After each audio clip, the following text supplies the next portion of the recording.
Good morning, welcome to the Home Affairs Select Committee. This morning we're looking into the asylum decision-making process and conversions to Christianity.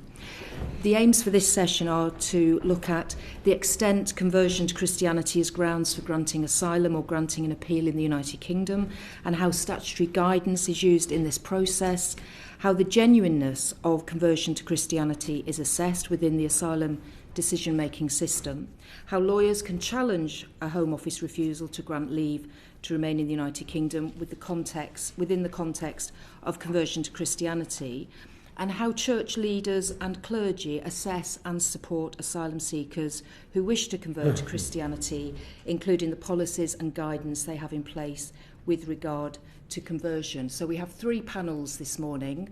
A very warm welcome to our first panel, the Reverend Matthew Firth from the Free Church of England, and formerly the priest at St Cuthbert's in Darlington. That's right. Good morning. We're very grateful for your time this morning.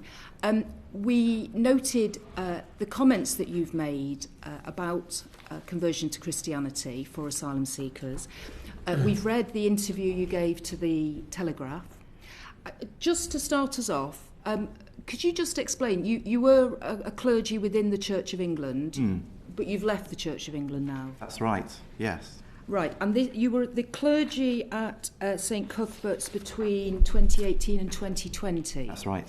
So your experiences that you gave the interview about relate to that period for 2 years then? Yes.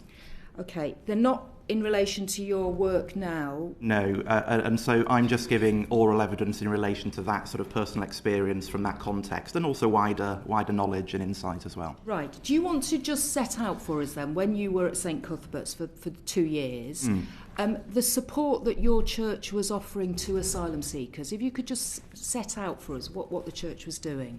Yes, well, thank you for inviting me, and good morning to the committee. I'd just like, firstly, to just quickly say that as I've been preparing for this select committee and speaking with wise counsel, unfortunately, that wise counsel has said, Matthew, as a result of the evidence that you might give today, people might try to get you. And I just want to say that that's a sad state of affairs where people feel slightly intimidated by giving such evidence on a topic like this. So I shall report back to the Select Committee if I should get any comeback in those terms. Please do, and we will take that very seriously. Yes, you're coming here to give evidence to us in good faith to explain your experience. Absolutely. And then very briefly, before I get on to answering that question, in a way it's sad that we have to meet, because baptism and conversion is a joyful thing. When people are incorporated into Christ, that's a joyful thing. And so it's sad that in some ways baptism has been brought into disrepute by certain behaviours. That said, I shall now address the question that you directly put. The parish in Darlington was offering all sorts of welcome to people who are asylum seekers. And that extended to, for instance, I was using my garage as a bit of a furniture distribution centre for people who had been housed in the local area, and so I was working a little bit with some people who were working with Darlington Action for Refugees who said, could we use your garage as a furniture store to distribute to people who were being kind of rehoused. And I was very happy to do that. The congregation members were very good at befriending and supporting, in a pastoral sense, people who were asylum seekers. And I think congregation members tried to engage those people in ways which drew them into the life of the church community, whether that was social or sort of worship services or kind of teaching programs. So that was the kind of support that was happening in the parish, but also there was wider support in Darlington itself as well, through secular organisations. And that's quite normal, isn't it, for churches to reach out, because often asylum seekers are in areas, obviously don't know people, but the church is often there for the stranger. So yes, I mean that's a fundamental thing. We have to be as welcoming as possible to people who find themselves in difficult circumstances. So just explain then your concerns about what happened in those 2 years you were there. So when I arrived, what I found was kind of in the system. I mean, there was no formal booking system, so to speak, but in the system there were quite a surprising number of baptisms which were kind of going forward in terms of the baptism system that was there. And it was a large number of young male asylum seekers, almost in a cohort. And so obviously when baptisms are already in the system and you arrive as a new incumbent, you honour those baptisms because it's not an honourable thing to do suddenly to cancel things. But then I started sort of looking into it a bit further, and after those baptisms, week in, week out, significant groups of mainly Iranian and Syrian young male asylum seekers were being brought to me in sizable cohorts. What numbers? How big? At a time, sort of, 6 or 7 people brought to me by, people saying that these need baptism, these people need baptism. And you start to spot... Madam Chair, sorry, when you say they were brought to you, yes. Who was doing the bringing? Well, there was a particular individual who I think had received right to remain in the UK through the asylum application system, but I think this particular individual didn't want baptism, but was bringing lots of other people who this individual said these need to be baptised. So this person was potentially an asylum seeker themselves beforehand? Yes, well, I think that person had sought asylum and had received right to remain in the UK, but they themselves weren't requesting baptism. They were bringing groups who were said to be wanting baptism. Sorry, Marco, can I just conclude? Yeah. I just want to be clear, you said 6 or 7 people. How often? At a time. So how often was this happening? Every week, 6 or 7? It would be sort of, every 2-3 weeks you'd get sort of that number of people being... The same people being brought back or different people? Well, different people. Right, so over a 2-year period, you're saying 6 or 7 people were being brought every week? In batches. Every 2 or 3 weeks there would be a batch of 6 people, that sort of number, brought to me, yeah. Right, and did you, from looking at the information we've had available to the committee, the number of baptisms that took place in your church during the period you were there were, I think, 15 that could be put to or could be referred to as asylum seekers. Yeah, well, so this doesn't quite tally if you're saying 6 or 7 every couple of weeks, but the baptisms are only 15 over that 2-year period. And that's because I pressed a pause button on the process. So there is a discrepancy. Well, it's not a discrepancy. It's a difference between the number of people that were being brought to me to request baptism and the actual number of baptisms that happened. And so, as I said, both in the interview I gave with the Telegraph and just a moment ago, I honoured the baptisms that were the baptism requests that were already in the system. But then you spot a pattern, and then you think, hang on, there's something going on here, and then you try to press a pause button, which is to make sure that people are requested to come to church and start getting involved and attending church regularly, events and so on, and that was the thing that kind of made the numbers fall off a cliff in a sense, because those people kind of melted away. Really, they weren't really wanting to get involved with the life of the church so much after I sort of requested them to do so. Actually, I've just been looked at this again. So it was a total of 15 people. Over the past 10 years, 13 adults, 2 infants who may have been asylum seekers. So that was over a 10-year period. It wasn't just I think, 2 years you were I mean, there. I wouldn't know those figures because you'd have to look in the parish registers, and I don't have access to those. But all I know is that when I arrived, there were a number, sort of handful of people already in the system, which I honoured. But then you spot a pattern, and then you think something has to be done about. So you basically stopped baptising any asylum seekers? No. None happened after that period of time. It's not that I said I'm not going to baptise you. It's that I made sure that the process for taking those applications forward was rigorous, and that caused people to sort of melt away. I'm sure we'll have some questions about what that actually meant, what the rigorous process was that you introduced. I'm going to move to Tim Lawton. Thank you, Chair. Reverend Firth, since your interview and your comments, it's probably fair to say that the Church of England has come down on you like the Spanish Inquisition. Yeah. And the quote from the Bishop of Durham, who was the official spokesperson in response to your interview, he said, "We robustly reject all the allegations being made by Matthew Firth, who resigned from his role at St Cuthbert's in 2020, for which he's provided no evidence. At no time did he raise concerns locally or with senior clergy about the number of asylum seekers being baptised at the church, and produces no evidence of being bullied by local church members in relation to this matter."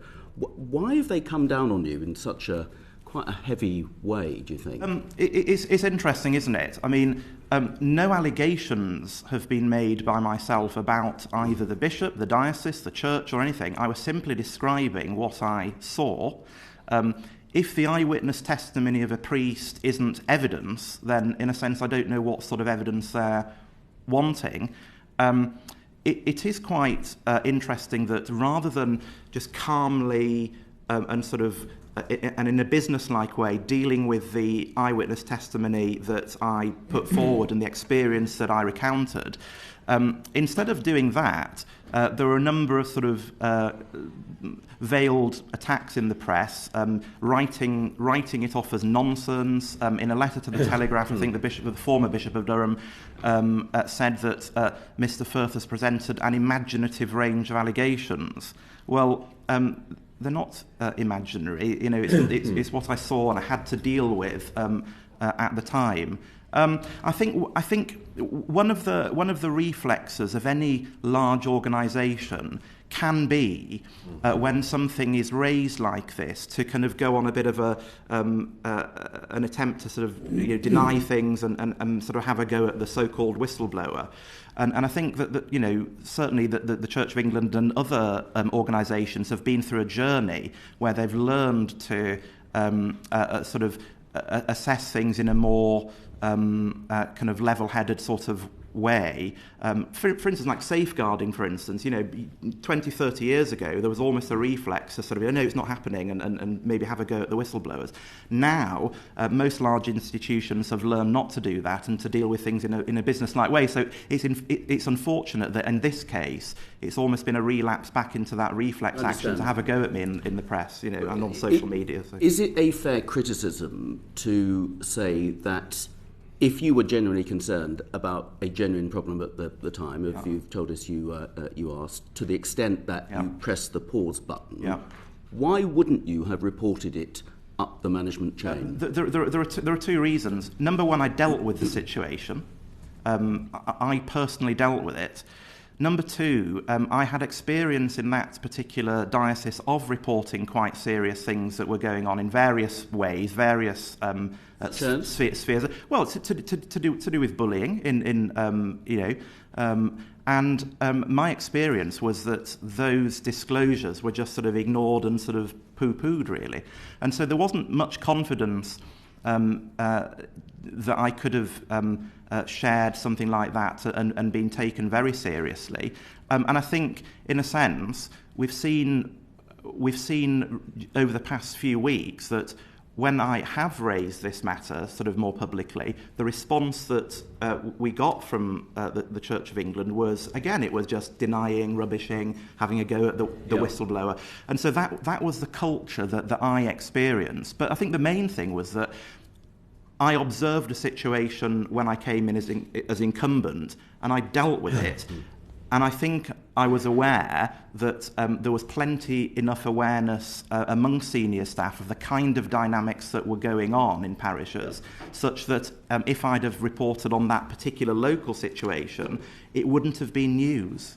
So you're saying that this was fairly common knowledge amongst other parishes, and certainly amongst the bishop in the diocese in which your parish there was a letter in the Daily Telegraph in response to all this from a parish priest who's now in London, who, when he was a curate on the South Coast in 1999, said that, oh yes, this sort of dynamic was happening there as well. So clergy that I speak to and who have contacted me since I was public about my experience have said, oh yes, we're aware that this kind of dynamic is happening. So I think that's my answer. Okay, just to come back to what actually happened with you. You said, I think you used the phrase that when you said, sorry, there's a pause on baptisms here, and they melted away.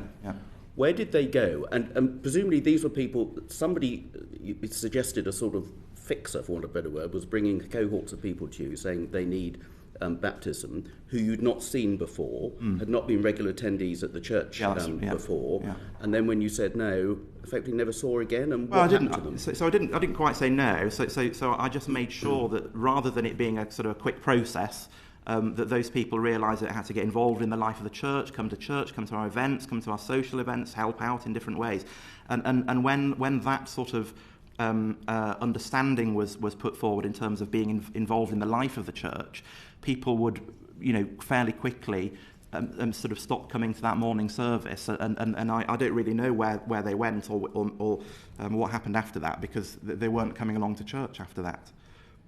So they tried to find a soft touch elsewhere, as far as you. I have no idea what do you think? Final question. What do you think would be a fair assessment of somebody who is absolutely genuine, who presents at church, and then after a while says, "Look, actually, I want to take this further, and I'd like to be baptised into the Church of England." How would you, if you were setting up that sort of scheme to say, that person's genuine, how would you? Well, I think firstly, we need to take the story slightly further back to where that particular person may have come from. So if somebody, for instance, is part of a church community in Iran or Syria, or they've been baptised in Iran or Syria, then that should carry a lot of weight in terms of the sort of like a genuine assessment of this person's Christian faith, because it's a brave person who would be part of a church community over there and also be baptised over there. So when that particular person's, if you come into contact with a person like that, then there's a great deal of confidence there. Secondly, if somebody is in, say, Iran or Syria and they want to convert to Christianity, but they're afraid to do so in their home country, when they arrive in the UK, they are coming to a very free country with religious freedom and tolerance of worship and so on. So if that person were to request baptism pretty quickly having come to the UK, or request to join a church pretty quickly after having come to the UK, then that also would carry a lot of weight. But what I spotted was that the vast majority, if not all, of the people seeking asylum who were coming to me for baptism were seeking baptism after already having failed in their initial asylum claim. And so again, that's a pattern which should be spotted, and perhaps should be part of advice and guidance to clergy on how to discerningly deal with these situations. If you're receiving baptism requests and they're more or less solely from people who have already failed in their initial asylum claims, then something's going on there, and therefore I would be far more careful about that particular baptism request, as indeed I was, which is why I spotted that dynamic going on, and I tried to press pause in a reasonable way to make sure that I was behaving in a discerning and kind of wise manner in relation to those requests. Thank you. Can I just ask, was there a whistleblowing policy when you were the vicar at St. Cuthbert? I don't know whether there was an official policy or anything like that. I can't remember seeing anything like a whistleblowing policy. But again, it was something that I dealt with at a local level. In fact, in the Church of England statements, they did say that it was for me to deal with, and I dealt with it. Okay. Yeah. Mark Olongi. Thank you very much, and at the risk of being slightly patronising, can I just say I think you're a brave man, and I want to thank you for being here today. I'd like to try and investigate a little bit further and explore a little bit further that point at which there's that tipping point between assessing the veracity of a person's application to join the Christian faith. You've already elaborated on it a little bit. Could you tell me what it would mean to you, even if someone had actually already failed their application process? Because I'm sure your pattern of thinking would be, well, why not apply immediately when you arrive rather than make an asylum application? You know, why wouldn't you do that? So what would it be for you? Because it seems to me as this is something that is based on the perception of an individual and therefore very subjective. Right, and that's the difficulty. I think we're dealing with, on the one hand, we're dealing with individuals, and then on the other hand, you're dealing with dynamics, as I've described, in terms of the dynamic of cohorts of people coming. But the reality is each baptism request is from an individual, so the question is a pertinent one. How do you assess the kind of veracity of that particular person? And I think, there's a sense of, having been around the block a few times in terms of pastoral work, you do have there's some intuition involved. But there's also a sense of, is this person seeking to get involved in the community life of the church? Is this person seeking to get involved in the worshipping life of the church? Is the person seeking to get involved in some of the outreach life of the church? So really it's about that person's it's almost about that person's spirituality or that person's expression of their faith, rather than a particular event which is called baptism and a particular document which is called a baptism certificate.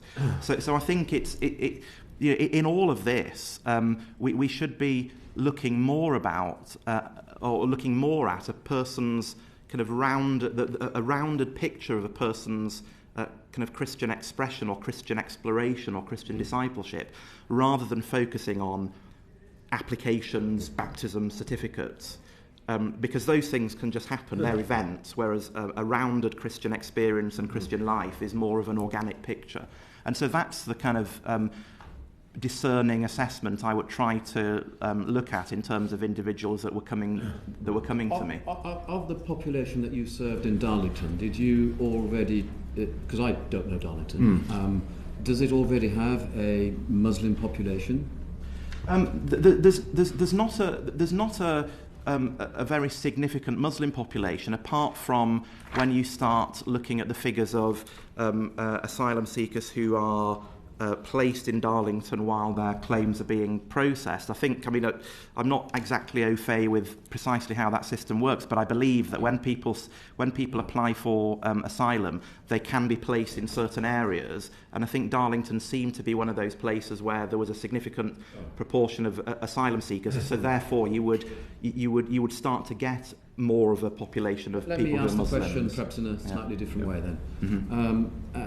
Based on your knowledge of the population that you had at the time, and based on your knowledge in talking to your own peers, colleagues, in your own church and perhaps wider clergy, are you aware of any Muslims who are already in the country who are seeking to convert? Any Muslims who are already in the country? Yes, I mean so they could be two categories. There are Muslims in the UK who have been here for a long time, or then maybe second, third generation Muslims who are seeking to convert to Christianity. Coming in batches and sixes? Well, they weren't coming to me. But I mean, there wasn't. I don't think there was a significant Muslim population in Darlington, so I wouldn't expect to see second, third generation Muslims coming to me. But I think I know where you're going with the question. It's that the people that were coming to me were people coming from the Muslim faith who had already failed in their initial asylum claims. I wasn't seeing people who were Muslims who had been here second, third generation or whatever, coming to me to request baptism. But I wouldn't put too much weight on that, because there wasn't a very high Muslim population in Darlington anyway. How easy would it be for anybody to access your church, yourself, for this purpose? Does it need somebody to bring them to you? It doesn't need anybody to bring them, but I think if people felt as though they didn't have... when somebody's new to the country, they have an overwhelming sense of not knowing how things work. And so if people are bringing people to the church for baptism, either for totally genuine reasons or for reasons which may be less than genuine, then it may need somebody to be a bit of a shepherd, to bring those people. I mean, the other thing is that people do come to churches in relation to baptism and asylum for different reasons. And I note that back in 2022 and also in 2024, there's an organisation called Justice First, which says that they're supporting people seeking sanctuary in the Tees Valley, but then note this, who have had their applications refused. So this is a kind of a justice organisation with lots of legal input, supporting people seeking sanctuary in the Tees Valley who have had their applications refused for asylum. And one of the places they were basing themselves out of is St Cuthbert's Darlington. So it says, come along to see a lawyer at St Cuthbert's Darlington. So I think when certain sections of the church, and I'm not just talking about the Church of England, I'm talking the church with a big C, when certain sections of the church say we're just trying to extend a welcome or an open arms welcome, I think in some cases it isn't just that. There are some worship centres that are positioning themselves to be centres of legal help and support and advice, and specifically in this case for people who have had their applications refused. And so I think there's a bit of a grey area developing there. So, somebody might come to church for baptism, but somebody also might come to one of the churches concerned to receive this legal advice, which is going to help them to overturn their failed asylum application. Thank you for now. I may come back. But that's not a problem, is it? Getting legal advice. It's perfectly legal. Yeah. But it doesn't tally with the church just saying, "Oh, we're offering an open arms welcome," when actually there is in some cases there is an effort to make those places centres where there can be an active work of trying to kind of overturn applications which were initially failed. So there's a blurring of the lines there. It's not just an open arms welcome. It's a legal engagement. I think the Home Affairs Select Committee, have taken evidence about the number of applications which are refused on first decision by the Home Office, and then go through the tribunal system and are overturned. So I think we just need to be careful that there are legitimate reasons why people need to get advice, and that's a very reasonable thing to do, and that there may be genuine cases that are not decided correctly in the first place. Yes, so, and as I said, it's perfectly legal, and that's clear in law. Yeah. But what I'm commenting on is when churches say we're simply offering a welcome to people, well, actually, there are cases, and it's not just St Cuthbert's, it's other churches around the country who are positioning themselves as being centres where lawyers are working from to bring asylum seekers to those centres, to give them specifically advice about what they should do, given that their initial asylum applications have been turned down. Now, that's an observation that I've made from evidence that I've seen advertised on social media. All I'm doing there is to say that there's a big blurring of the lines. It's not just a welcome. There's significant legal engagement going on in certain places and cases. Okay, Alison, to you, Liz. Oh, thank you, Chair. I just wanted to ask a little bit more, I suppose, about your expectations of people when they come to the church. It'd be fair to say, wouldn't it, that the attendance at churches is much greater at Easter and Christmas than it is through the rest of the year? Yes. Yeah. And you will have members of your congregation that you don't see sort of week in, week out either. That's right, yeah. Mm-hmm. Are you applying perhaps a higher standard to those people that are coming to and saying that they're converting than to the general church population? I don't think so. My observation at the time was that both people who were asylum seekers and people who were more regular members or long-standing members of the congregation some of them would come every other week, some of them would come every week, some would come every month. It's not about the frequency necessarily, it's about the regularity and about how much that person is kind of woven into the life of that particular community. There are all sorts of reasons why any one person might stop attending church for a few weeks or a few months, but I think in the case of people who are asylum seekers, there are certain dynamics that I spotted which weren't there for the regular long-standing members of the congregation in terms of patterns of attendance and when they would stop attending or when they would start attending and that sort of thing. But you wouldn't be expecting a member of your church generally to come to every bringing by sale, every bake sale, every single event. No. But I think what you'd expect is that for people who are kind of woven into the warp and weft of a church community, you would expect that they are involved in the community life of the church, that they're involved in the worshipping life of the church, whether that's Sunday or midweek or a study group, and also that they're trying to support the church community by being involved in some of the outreach work of the church as well. So these are just the hallmarks of kind of a Christian life, and being part of a Christian community, really. So I don't think I was applying any higher standard, but when there are issues of asylum and applications and bits of legal stuff coming into it, then you have to be more discerning in those particular cases, I think, and it just heightens your awareness of some of the dynamics that might be going on. In cases where you have been supportive of somebody within the church, sometimes these cases end up going to an immigration tribunal. Yeah. Would you be prepared? Have there been cases where you've been prepared to, go and give evidence at an immigration tribunal, or provide written evidence to an immigration tribunal? The reality is that in the vast majority of the cases, if not all of them that I was dealing with, I had already provided all of the evidence that I could into that tribunal system before any request to attend.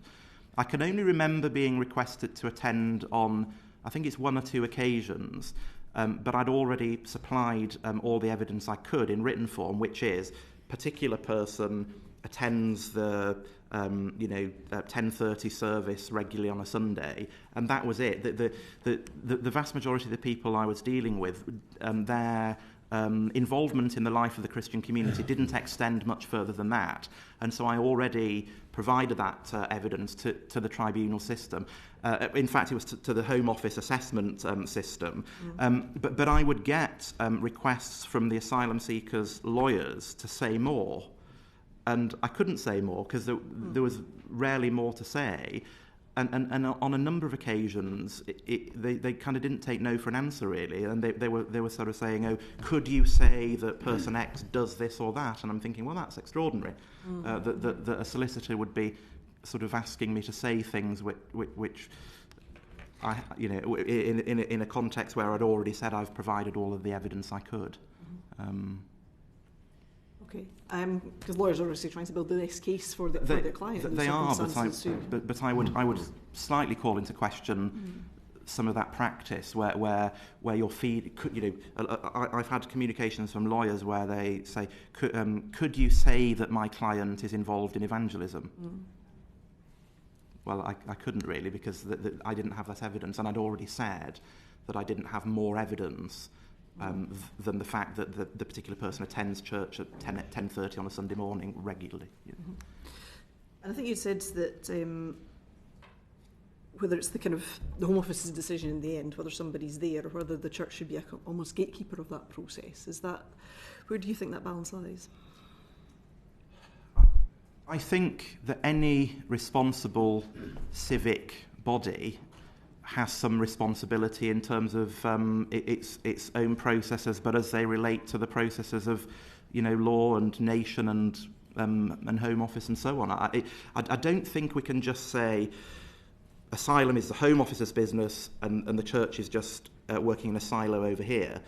Number one, there is a section of the church in England which is established by law, and so it probably has a heightened responsibility to be working well in sort of parallel with Home Office guidance and so on. But I don't, yes, of course it's the case that the church is not assessing asylum claims, but I think it does have a responsibility to make sure that its own sacraments are not being almost dragged into that asylum process through means which are less than totally honourable in terms of requesting to become a Christian or be baptised. So it's a truism. Of course, the church is not there to administer the asylum process, but neither can it just say, oh well, it's nothing to do with us, especially when certain churches do seem to be bringing in lawyers into their own premises. It's greying the boundaries between the two processes, I think. Thank you, Chair. Lee Anderson. Thank you, Chair, and thank you, Reverend Firth. What I want to know is how many of these, I think you said it's predominantly young men from Iraq, Syria and Afghanistan. In my experience, it was Iran and Syria. Yeah. Iran and Syria. How many of these young men that you saw a few years back actually came, or what percentage came during the appeal stage? So to the best of my knowledge, it was all of them. Okay. And that's a key thing which I think has been sometimes missed in both the press coverage and in some of the guidance, and so can I just and also in some of my conversations with people at the Home Office, that they haven't necessarily been as aware of this as they could be. Why do you think they've had this sort of road to Damascus?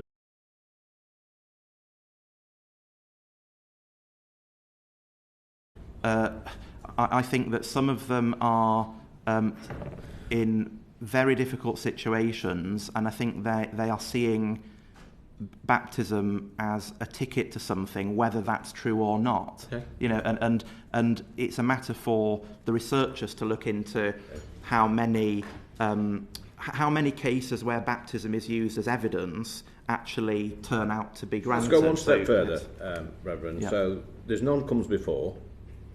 All the ones that you saw came during the appeal stage. In my experience, yes. How many asylum seekers that's been granted asylum without going through this part of the system, who've just come to this country and been granted asylum, then come and convert or come to be baptised? I don't know. I mean, have you done any? I haven't. Well, sorry, could you ask the question again? How many people that do come and get a genuine asylum claim accepted, and then all of a sudden decide they want to convert to Christianity? Yeah. How many of those did you see? I haven't done any such baptism where somebody has come to the country and then been accepted for asylum and then requested to be baptised. I haven't done any of those baptisms. So do you think that sounds a little bit fishy to the this is partly why I became public about some of these issues, is that I do think there is such a dynamic happening. I do think that's happening, and I know from colleagues around the country that they're seeing a similar dynamics, whether that's in Liverpool or Wakefield or Stockton or Darlington or So we've seen some of these asylum seekers that's been baptised and then granted on the grounds of their new faith. Right. Some of them have gone on to commit some awful crimes. Right. Do you think the church should be held responsible for that? I think that there is a tightening up needed in terms of its processes. I don't think I'd say that they can just be held responsible for that, because, the parallel I sometimes draw is with the journey that all sorts of institutions, including the church, has been on, where as far as it goes with safeguarding, for instance. So with safeguarding, 20, 30 years ago, things are quite lax, but now what we say is we are strict on everybody for the sake of protecting from the individuals that do go on or might be seeking to go on to do something they shouldn't be doing. Now, when it comes to baptism and conversion, if we do see such dynamics happening where we do research and we think that, yes, people are using baptism as some kind of a ticket, if we do see that, then what that means to me is that we need to be tightening up on our processes for everybody, for the sake of making sure that we are doing our best to avoid the headlines that we've seen. One more question, please, Chair. So, the problem with people smuggling and the illegal migrants and the asylum seekers is an industry. We know that as this committee. Mm-hmm. People smugglers make money. Mm-hmm. The charities make money in northern France. The people who make the boats make money. The RNI is running a transport operation. Mm. The bus companies, when the migrants get here, are making money. Mm. The hotels are making money. Mm. Rented housing is making loads of money. Yeah. The lawyers dealing with the asylum claims are making money. Yeah. What's in it for the church? No, I don't think there's anything in it for the church. I think that the church, and I'm speaking broadly there, the Christian community in the UK, wants to be genuinely welcoming and genuinely hospitable, but I think there's been some naivety, and I think there's been some laxity born of a political position. I mean, if you look at the guidance that the established church has produced for clergy in how to support asylum seekers, on page... But Reverend, need to interrupt for 1 minute. You've seen some of the comments that the Archbishop of Canterbury has made recently about we're not tolerant enough, we're not welcoming enough. Do you think this stems from him? Well, I mean, the reason I sort of became public about this issue is because I did detect some senior church leaders almost saying there's no issue here, there's no problem, and I thought, well, I've seen a problem in my own local situation, in other situations, and what I've also seen is in the guidance that the established church has issued is that it's quite political. It attacks journalists. It talks of anti-immigration rhetoric, and I'm thinking in guidance to clergy, you shouldn't be sort of having a go at journalists and things like that. You should be just giving really sound, wise, discerning guidance. So do you think the Archbishop's turned a blind eye? I think in certain sections of the wider church that there is some political motivation in terms of how they're dealing with this issue. Lee, I'm going to come back to you. But I don't know about the... I'm just going to bring in James Daly because he does have to go to another appointment very shortly. But I'll come back to you, Lee, and you can carry that on. Sorry, James. Reverend Firth, can I just, at the start of this meeting, you said, I'm sorry, I didn't catch everything that you said, but you said that somebody had threatened to get you as a result of giving evidence here today. No, I have, as I've been having sleepless nights about coming to the select committee, and obviously I take advice from senior people, people have said it's a contentious topic, be careful, because people might try to, get you, was the phrase used. Now whether that's just a load of, new trolling on social media, which I'm fairly used to. Are those people trying to influence your evidence to this committee? Well, I've not come across such a person, but this was advice that was given saying be careful because people might try to rattle the cage about this. It might try to get you. That's why I raised it at the beginning, because I think it speaks about where we are in the debate and discussion and where our democracy is in terms of the worries about that, really. Thank you. I'm just going to concentrate my questions on the statement of, I think it's now the ex-Bishop of Durham. Yeah. Now, I was looking at what you were saying, and effectively, I think from what you've said here today, is that every 3 weeks, six or seven people came to, and there was an individual with them who said that these people would like to be baptised. Yeah. In response to that, you said there is a process you have to go through, which we're not going to repeat that all again. And your evidence to this committee is that when that process is outlined and the requirements are outlined, those people are not seen again. Is that correct? In the vast majority of cases, those people will sort of melt away, really. Yeah. So then, I was looking at what it is. What's the criticism of what you're saying? Because I think the former Bishop of Durham basically uses a very articulate way of saying you're lying, because he says it contains an imaginative range of allegations. Yeah. Now, the allegations or the statements that I understand that you are making are simply that people are coming to church every 2 or 3 weeks. Yeah. And when I explain to them that there's a robust process, or how you want to call it, I don't see them again. That is what you are saying, isn't it? In terms of your first-hand evidence. That's right, and I did find it quite extraordinary that little phrase was used in his letter to the Telegraph, because it was my lived experience as to what was going on there in Darlington, and I just told it like it is. If I could go on, the Bishop of Durham then says, Mr. Firth does not have any evidence to support these claims, other than your first-hand evidence of talking to these people. So, and actually, he could have asked me, couldn't he? I mean, when I went public about it since then, he could have asked me, but instead of doing that, he wrote to the Telegraph. What I'm trying to get the heart of is that you. I mean, please share with us if you have a history of dishonesty in terms of, before the courts or anything like that. None. None. But that's the point. That the Church of England seems to be taking a position that you are lying, in terms of first-hand evidence of what you are seeing. Now that is a pretty strong reaction. To I wasn't happy with that. No, that was said, because, as I said, what I've done is in response to some senior church leaders kind of saying, oh, this isn't really an issue, it's not really happening, we're just trying to offer a welcome and there's no real issue here, I thought, well, I know there was an issue in my local situation. I know there was an issue in Liverpool, in Wakefield, in Stockton, in Darlington, in various other places, and so I decided to paint a picture of what was happening on a local level with the likelihood that it's probably happening in some more places across England, and that's all I did, really. Let's stick to what was happening in your particular situation. We then go on to the situation where you are challenged in the sense of it said that, in fact, as the chair said, a total of 15 people who may have been asylum seekers have been baptised over the past 10 years.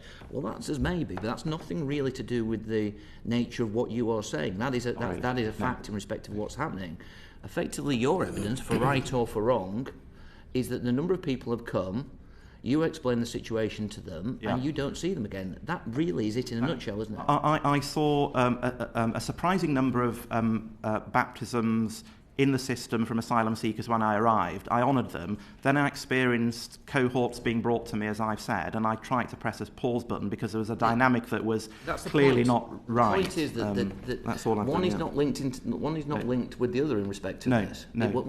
Both are factual statements. Yeah. And that's what I find quite curious about how you've been challenged in respect to this. This figure of 15 baptisms that keeps being mentioned, I mean, according to their own figures, that represents 20% of the baptisms that were happening, which is an extraordinary number, given that the percentage, given the population demographics of Darlington. Last question to you. It does seem extraordinary as well that you appear to be being criticised for taking responsibility for having a process in place which encourages life within the Christian church.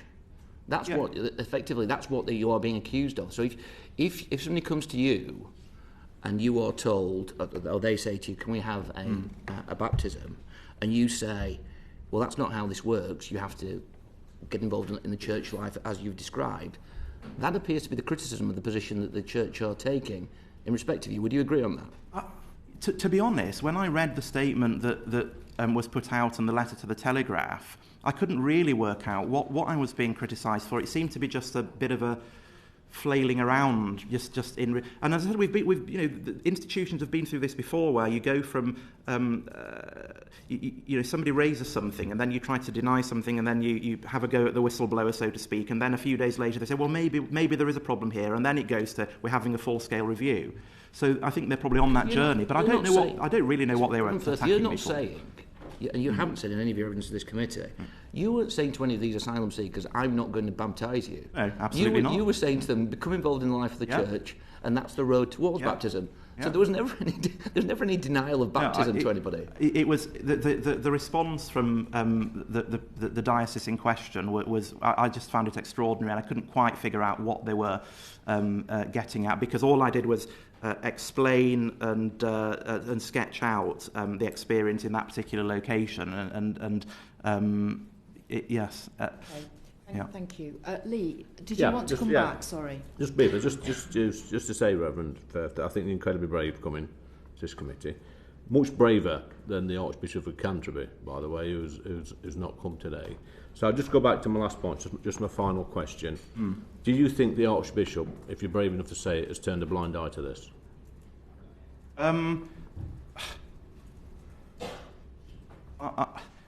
I think there is a lack of awareness. I think there's a lack of awareness about the particular dynamics I've been describing, and an unwillingness at the moment to be, totally honest about those dynamics that we're seeing in this area. And that's partly why I kind of started to engage in the public discussion on this, because I wanted there to be a good balance to the discussion, and I wanted to inject some truth into it. But there is some good news to this, because the Archbishop of Canterbury will be delighted to know that if more people do convert to Christianity, then, especially if there are asylum seekers or illegal migrants, then we now know that Rwanda is a Christian country, 96%, I think, Christian country, so that would be a safe place to go.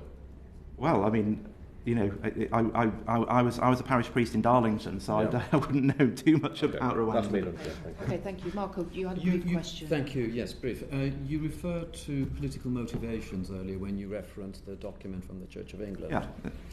Yeah.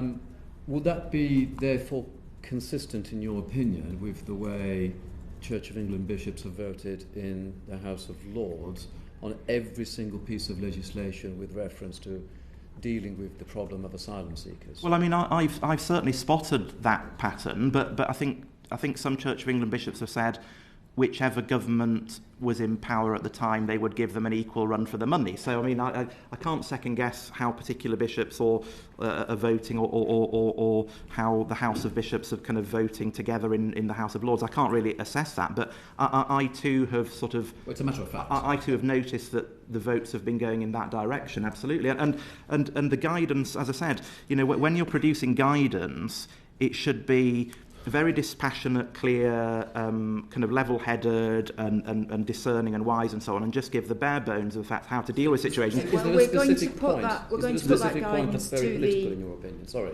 I mean, it's in the guidance for how clergy should deal with asylum seekers and support asylum seekers. It says some journalists have suggested that asylum seekers are only claiming to have become Christians in order to be baptised, and then it talks about anti-immigration rhetoric coming from journalists. So I don't think that should be in the guidance. Okay, we are going to conclude now. Yeah. I just want to ask you one question, which is this. You said that you knew all the people who came, the 6 or 7 people who were coming in these cohorts, had all failed, were all failed asylum seekers at first instance. Yeah. How did you know that? Through conversations with them, through conversations with people in the congregation who knew them. You knew for each of those they'd all failed. That's your evidence. Yes. You knew. That's what they had said. The people coming to me had said that they were they'd failed in their applications, and either that was set to me or it was set to other people in the congregation. And so we, as part of the local ministry team, we knew that these people we were dealing with were people who had already failed in their initial asylum applications. Okay. Can I thank you very much for your evidence this morning? Absolutely. And I think that's very helpful. Well, thank you for inviting me, and it's an honour to speak to you and try to contribute whatever I can. So thank you. Thank you very much. So we'll now move to our second panel. Thank you.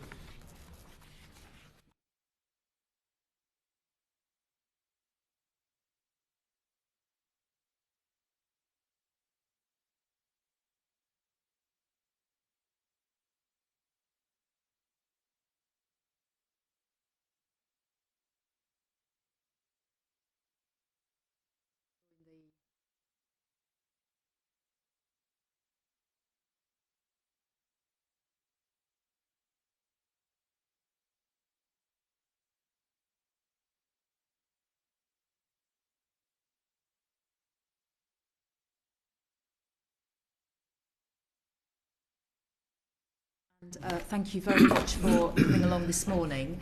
I wondered if each of you in turn would like to just introduce yourselves. If we could start with the Bishop, that would be very good. Yes, of course. Good morning. My name's Guli, Francis-Dehqani, and I'm the Bishop of Chelmsford. Very welcome. My name's Canon Christopher Thomas. I'm the General Secretary of the Catholic Bishops' Conference of England and Wales.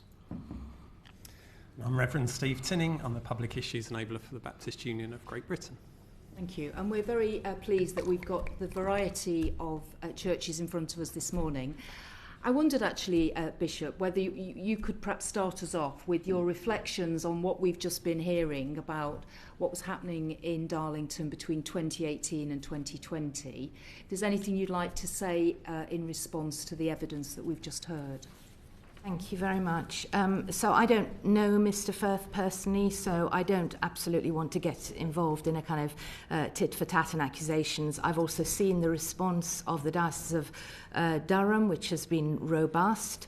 Mr. Firth was there for a brief period of time. I suppose the thing that I'm most interested in is the figures.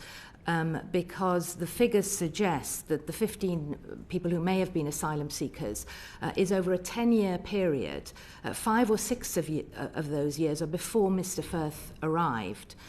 I think he's absolutely right to say that clergy should be very vigilant. We take baptism incredibly seriously. It is a sacrament. It is not something to be played with. And we also expect our clergy to act honestly and truthfully and within the bounds of the law. But the figures don't quite add up for me. I think the objection that the Diocese of Durham had was the suggestion that the church is being a conveyor belt.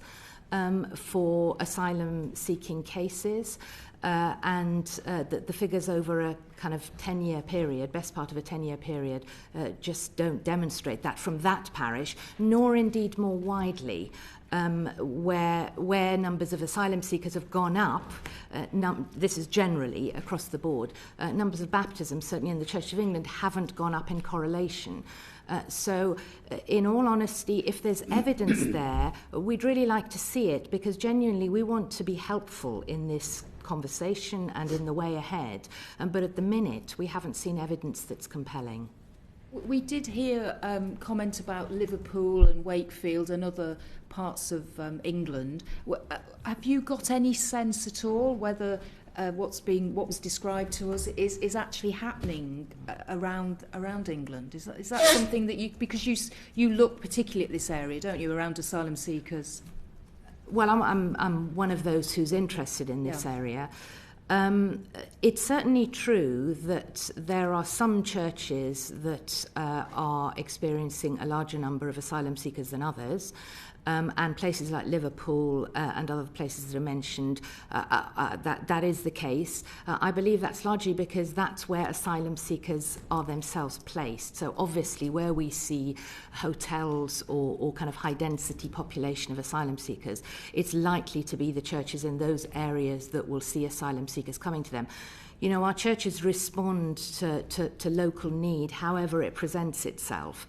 And if it happens to be in an area where there are large numbers of asylum seekers, who, incidentally, in the kind of increasingly hostile environment, is perhaps not surprising that if they find a place of warmth and welcome, may well be drawn to it. But that's a totally separate issue to saying that we are kind of quickly and easily and freely baptising large numbers in order to scam the asylum process, which is properly the responsibility of the government, the Home Office, the courts, the tribunals. We need to play our part honestly and truthfully, but with that extension of Christian warmth and hospitality and welcome that is our responsibility. Right, thank you. I wondered whether we could just talk a little bit about the Catholic Church, and because we've been talking mainly about the Church of England. In terms of the Catholic Church, what's your view about what's actually happening? Are you seeing large numbers of asylum seekers trying to become Catholics? We don't have that sort of data in the office that I work in, because we don't collate that sort of data together. What we do see, as the Bishop has noted, is we do offer, according to what our Holy Father Pope Francis has been saying constantly, we should welcome the migrant and we should protect them, promote their integration into community, and not only within the church but also within the broader society in which we live. We have a very defined process, a universal process, for the rite of initiation of adults, which is quite a lengthy process that takes place. And so I wouldn't have any data about people who have come who are asylum seekers for baptism, but I can give you some figures which are for the last, from 2020 to 2022, of baptisms of those who are over 7 years old. That's the only data that we collate, and we don't collate data from what the position prior to baptism would be. So in the Church in England and Wales, in 2020, there were 2,157 baptisms of children that were 7 years old, 2,841 in 2021, and 3,958 in 2022. So those would be from children aged 7 into adults as well. Okay. So we don't have any data about what the background of the people beforehand would be. Right. But what we do have is this defined process, which I've sent evidence to, about the lengthy way in which the order of Christian initiation takes place. And could you give the committee an idea of how long that process would actually take? Are we talking months and months? Yeah, typically in any parish, you would begin that process around about September time. And there are markers on the road, as it were, of that process. So, and the process takes place not just with one person, a priest, or with a parish deacon, but with a team of people. So there would be a team of catechists who would engage with anybody who was seeking baptism as an adult, to engage with them on a regular, normally weekly basis, about exploring why they want to become a Christian. And then at the end of this first period, which is called the period of inquiry, which would normally be around about Advent Sunday, around the first Sunday in December, say, there would be a formal welcome of those people who are interested in becoming a Christian into the local community. And then from the period of over Advent and Christmas, the first part of the year, up until the first Sunday of Lent, there would be what's called the period of inquiry. And that's where you become more formal in terms of looking at what does the church teach. Can you adhere to what the church teaches? Do you have questions about it? And then on the first Sunday of Lent, all of the people from the diocese, which is the geographical area in which a parish is situated, would come to the cathedral to be greeted by the bishop. And he would then welcome them as a broader community. So it moves from the individual to the parish to the broader community of the diocese. And then in the period of Lent, which is called the period of enlightenment, there's a deeper reflection then on what they have learned before the sacraments of initiation would take place, which includes baptism, confirmation and Eucharist, at Easter. Right. And then the period after Easter is called the period, it's from the Greek word mystagogia. It's about deepening the experience and insertion into the parish community. So there is an expectation that the person who comes right at the beginning of this process would actually be part of the community, be baptised, and then continue their work and their life within the community itself. Right. So you're looking at around about 9 months. 9 really. months. Yeah. Right. Okay. To go through that process. That's right. Okay. Sorry. Just in the Church of England, how long's the process? If you were going to baptise someone, how long would you expect someone to be engaging with the church? So we don't have a kind of central policy, as it were, about how that's done. According to Canon law, clergy are required to make sure that any inquirers have a full and deep understanding of the Christian faith and so on. Typically for those who are asylum seekers, the stories that I hear from churches around the country, typically the process of Bible study or classes or learning or whatever would last somewhere around 10 to 12 weeks. Again, often done in groups. And the evidence that I hear from people that I speak to, a high percentage then remain involved in the life of the church and the community. And the way that they would expect to see Christian faith demonstrated is through attendance at Sunday services, at the Bible studies, the classes and so on, in a growing ability to reflect and understand, and also in how they're contributing to community life and changing patterns of behaviour in life. Those are the kinds of criteria, given that there's no kind of cast iron set of criteria. Thank you. And in terms of the Baptists, what's the range of time that you would expect someone to engage with you before they became a member of the Baptists? Yeah, thank you. Well, it's varied, but every Baptist church would be expected to follow up with those that are inquiring about baptism on their journey of faith. Many of them will have been on courses around the Christian faith to help them develop their own understanding and come to a personal response of Christian conversion. Obviously, for the Baptist church, we don't baptise children or babies. They tend to wait until they're, there's no set age, but it's at that point where they can give personal testimony to their own personal faith.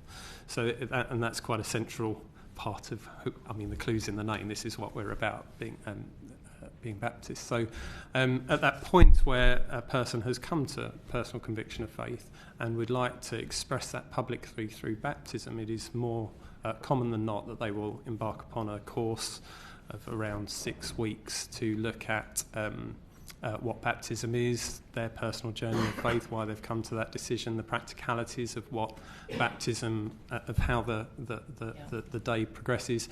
And that is often done hand in hand with church membership. So in the Baptist church, congregations have, more often than not, have an official church membership of covenant agreement between Christians who want to commit themselves to that fellowship, and similarly from the fellowship into their pastoral care and discipleship and growth. So there is a very strong expectation that people that are baptised in the context of a Baptist church will go on to exist in the context of that ongoing church. And do the Baptists, do they have data about people who are asylum seekers who are seeking baptism with the Baptists? No, we are not a centralised denomination as such. We are a movement of 1,800 churches that have a central resource that supports and encourages those churches, but we just don't collect data of that nature, no. And are you able to say anything about the story that was in the paper about the Baptist church in Weymouth and the number of asylum seekers who were living on the Bibby Stockholm barge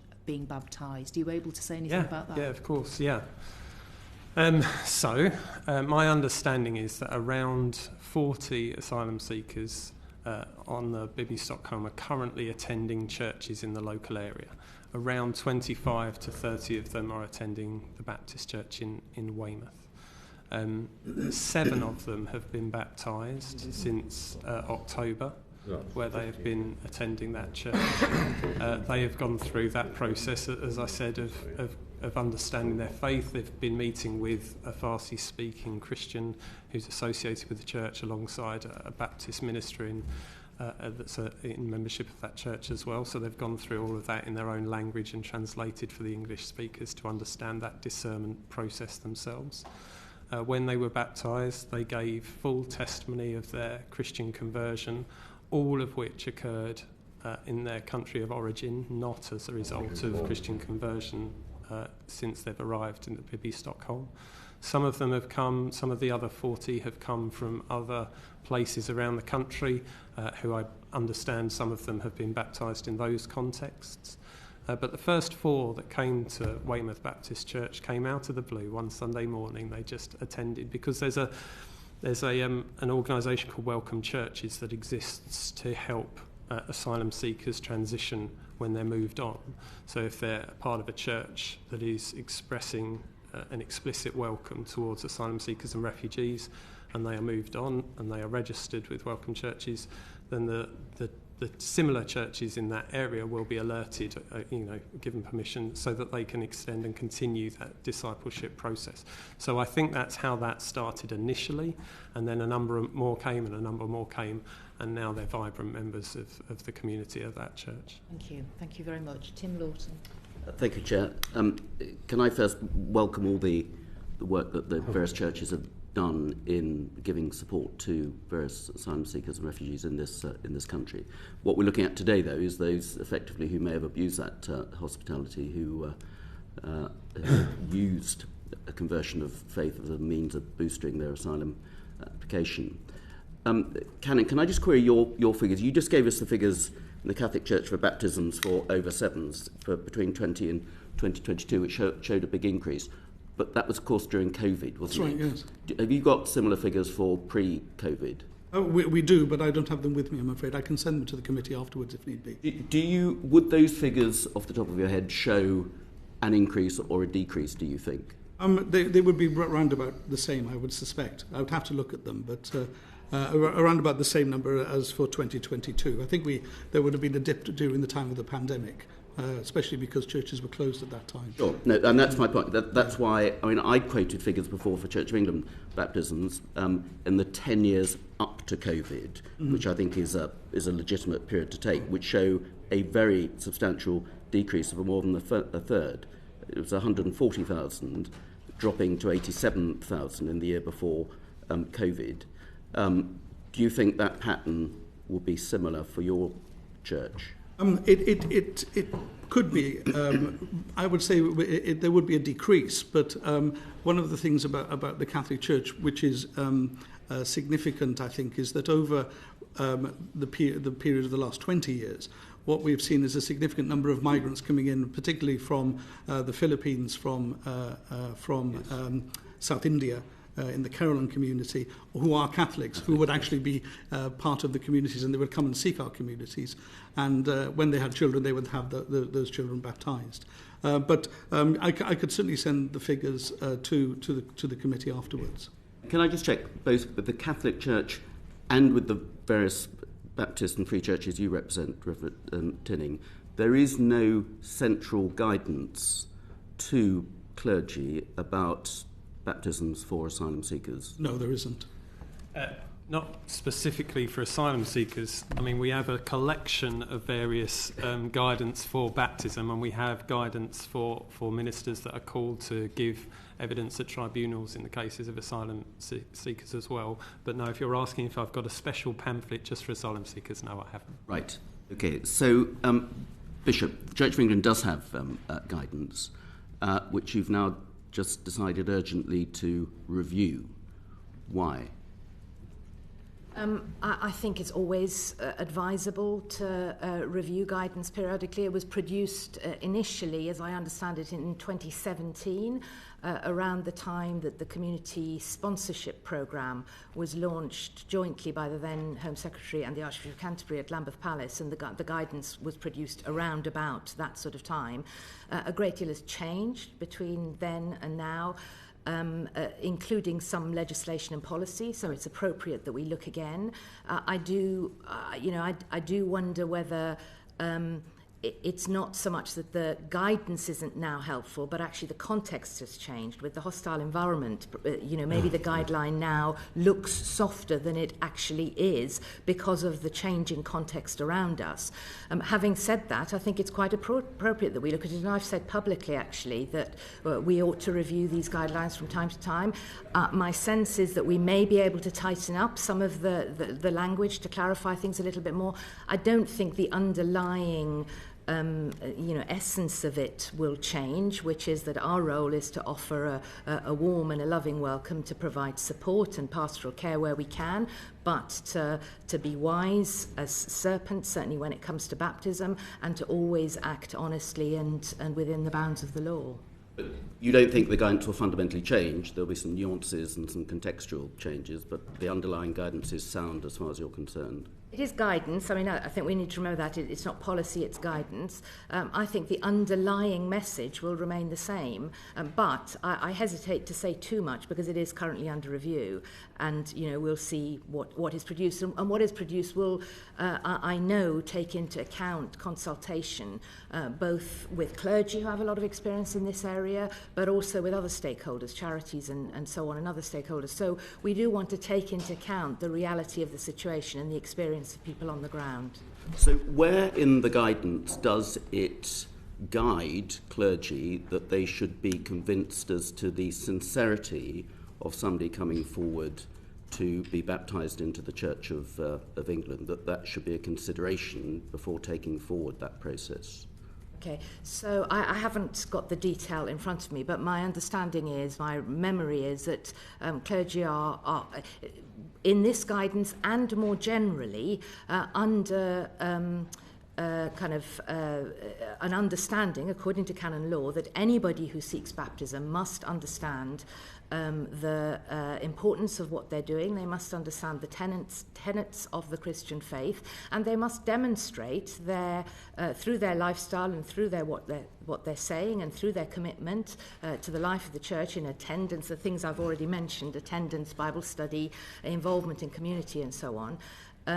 Those are absolutely a necessary part of the discernment process. But that's not what I asked, is it? Because you used the phrase just now that there should be a full and deep understanding under canon law. And the phrase on page 8 of the guidance, which is the only section of this 10-page guidance which appears to refer to any judgment about the legitimacy of the applicant for baptism. It quotes the phrase, to be as wise as serpents and innocent as doves, clergy must be confident that those seeking baptism fully understand what it signifies as an unrepeatable sacramental act of initiation which ushers an individual into the church. So it's an understanding of what it's all about. It's a general knowledge test rather than a genuine commitment that is being judged according to your guidance, isn't it?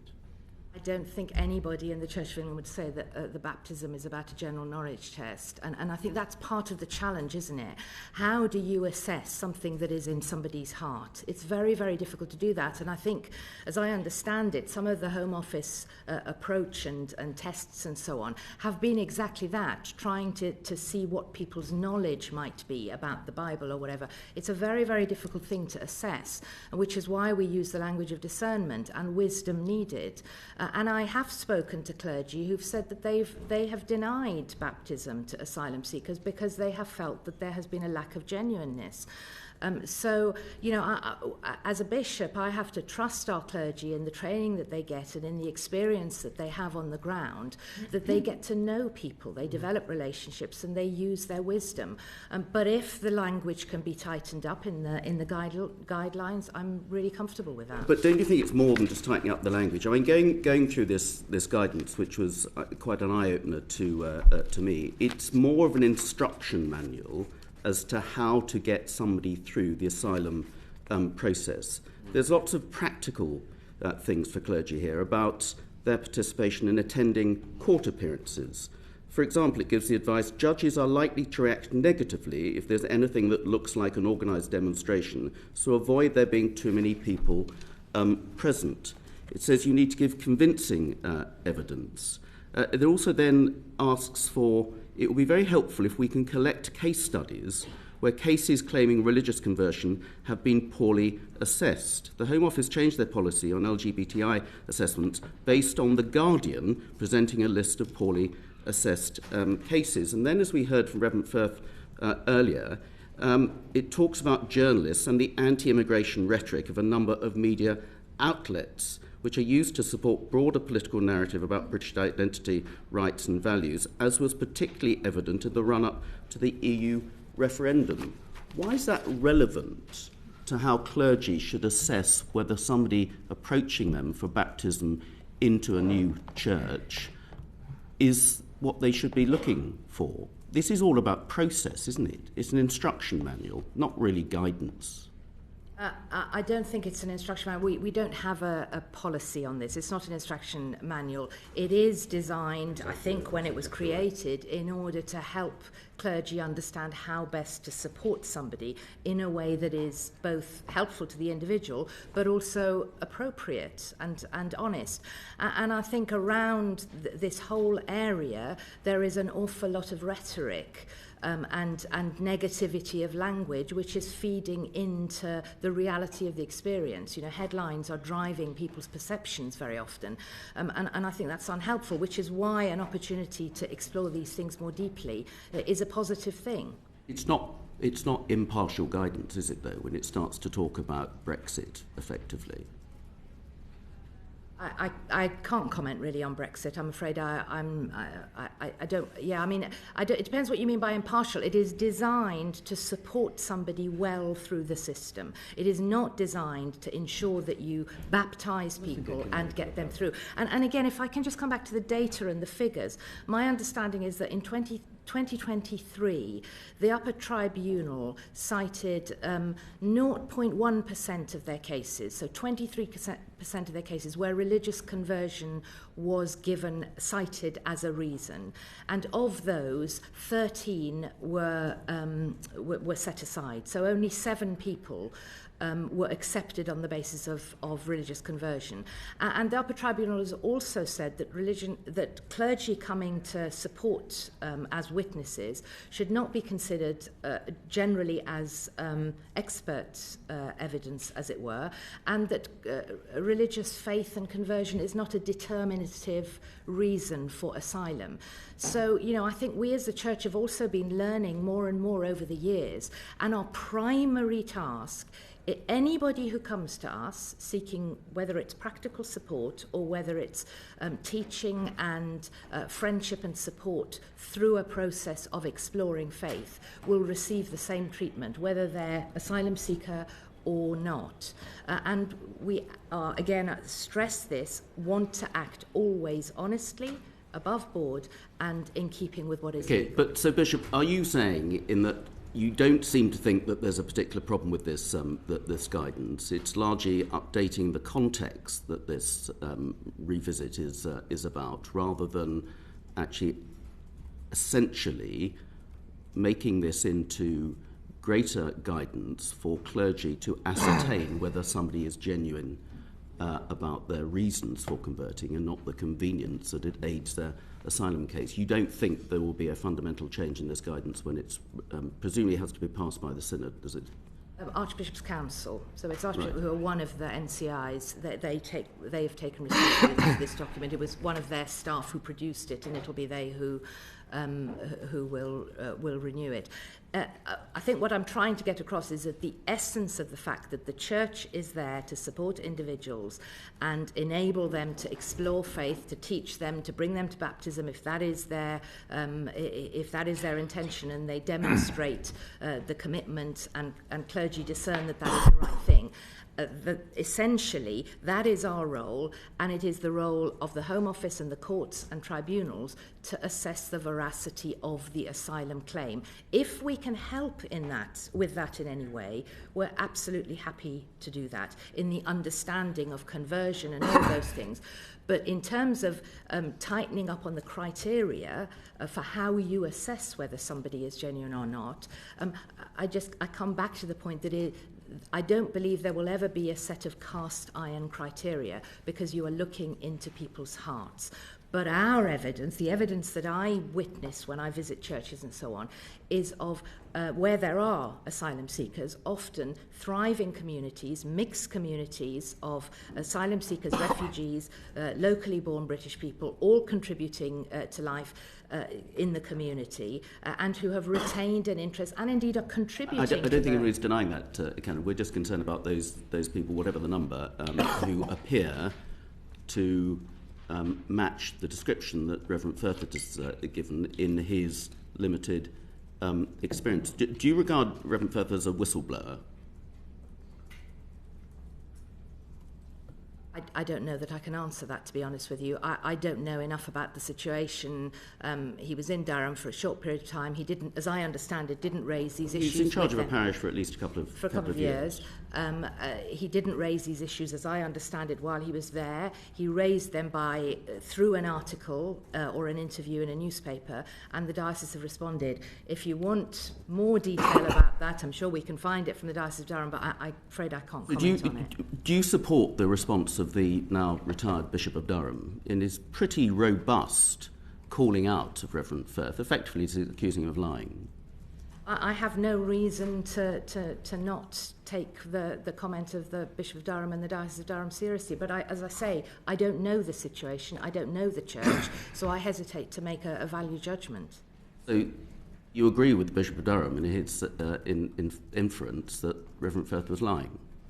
I'm not going to get into comments and judgments about whether he was lying. I think that the notion that the Church of England is currently being a conveyor belt for baptisms in order for people to gain their asylum status, I don't recognise that comment. Well, you've condemned the use of the word conveyor belt. Would you use any phrase to recognise that there is some abuse going on?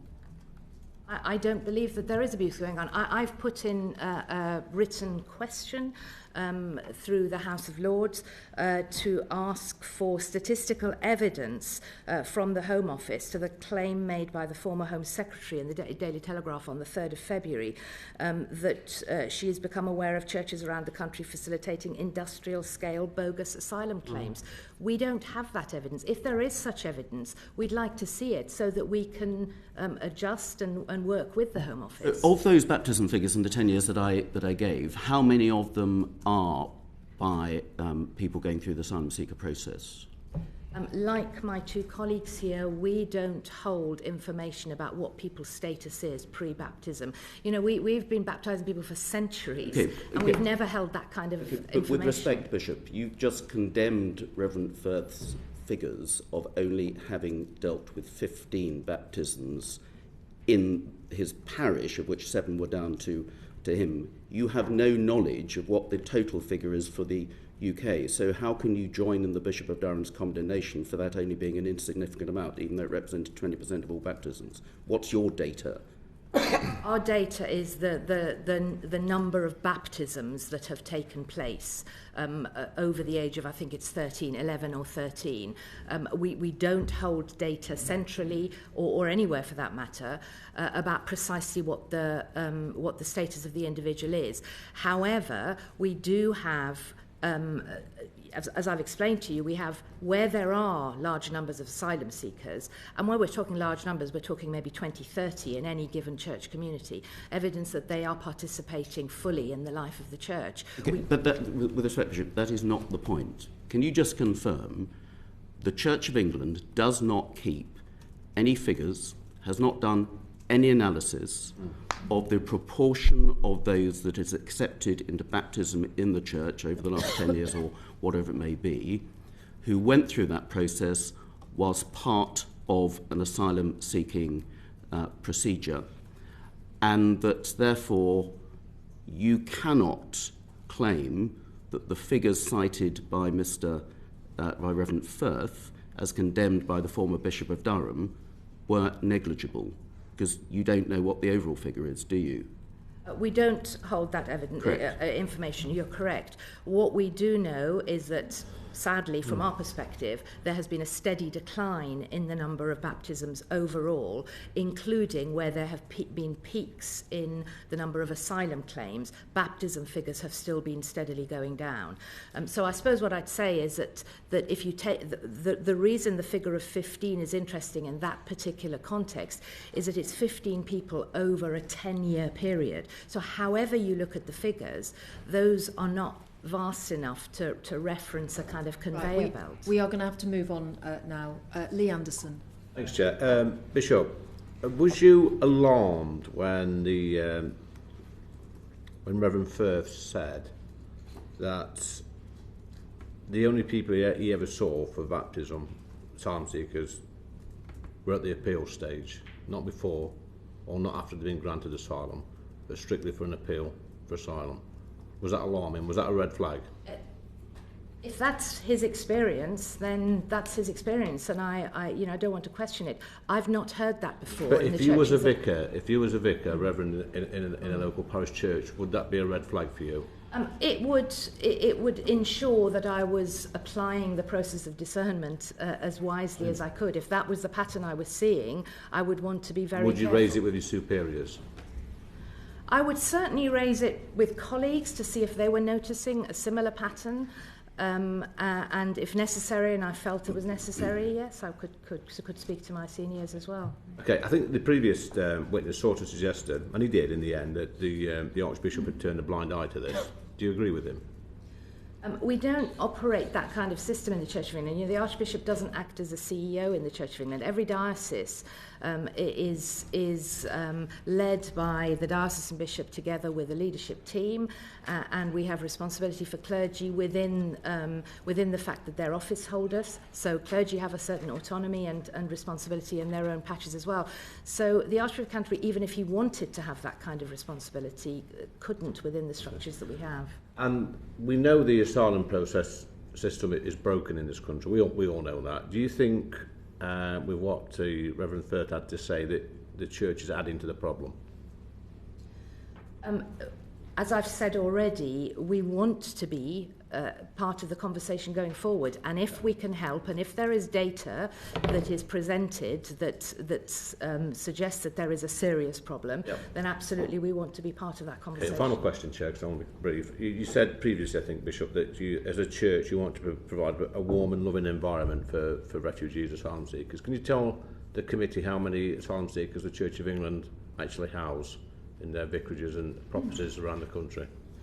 So I can't talk for the whole country. I can talk for Chelmsford Diocese, where we currently have 11 of our vacant... A rough ballpark figure around the country? I'm really sorry, I just don't have that evidence. I can only speak for Chelmsford Diocese. So I can give you the information about Chelmsford if you want. Hundreds? In Chelmsford Diocese? No, around the country. I don't know what other dioceses do. We can try and find out if you want it, but I really don't know what the policy is in other dioceses, because this is what I'm trying to say. Every diocese. And what I'm trying to say is, Bishop, are you practicing what you preach? Oh, absolutely. Yeah, absolutely. There are many, many examples of churches offering warm welcomes through events, through support, through practical support, through guidance and so on. But in practical terms around housing, I can only speak for Chelmsford Diocese. Okay, thank you, Chair. Marco Longhi. Thank you, Madam Chair. Again, I'm afraid it's you again, Bishop. Are you aware that the chap who was on his way to blow up Liverpool's women's hospital, Al Swilmeen, was in the country as a result of claiming to have converted to Christianity? I believe I have read some of that in the newspapers. As was the case, in fact, for Daisy as well. Do you believe these to be Christian acts? Their crimes? Oh, well, of course not. So these are very violent acts, quite clearly, completely at odds with Christianity. Not necessarily, in fact, at odds with other religious teachings. How could it get to the stage that clergy people would vouch for the Christian faith of people who then go on to commit these acts, given that you would say such a small proportion of people that are actually allowed in the country on that basis?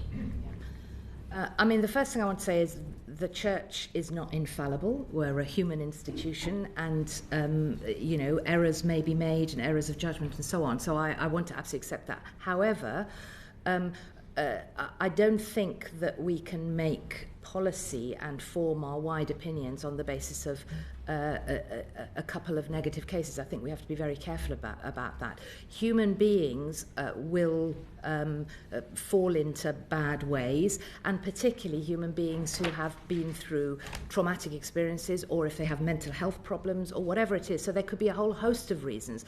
But I think it's dangerous to use a couple of examples to kind of criticise a whole system when actually it's not, at the end of the day, the church's responsibility to assess the veracity of the asylum claim. But it is as a result of the church's position that a previous denial of claim for asylum has then been overturned.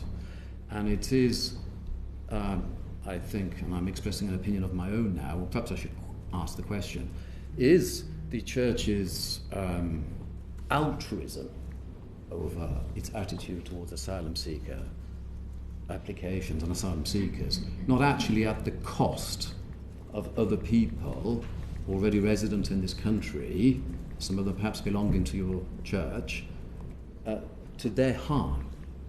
Couldn't it actually harm them?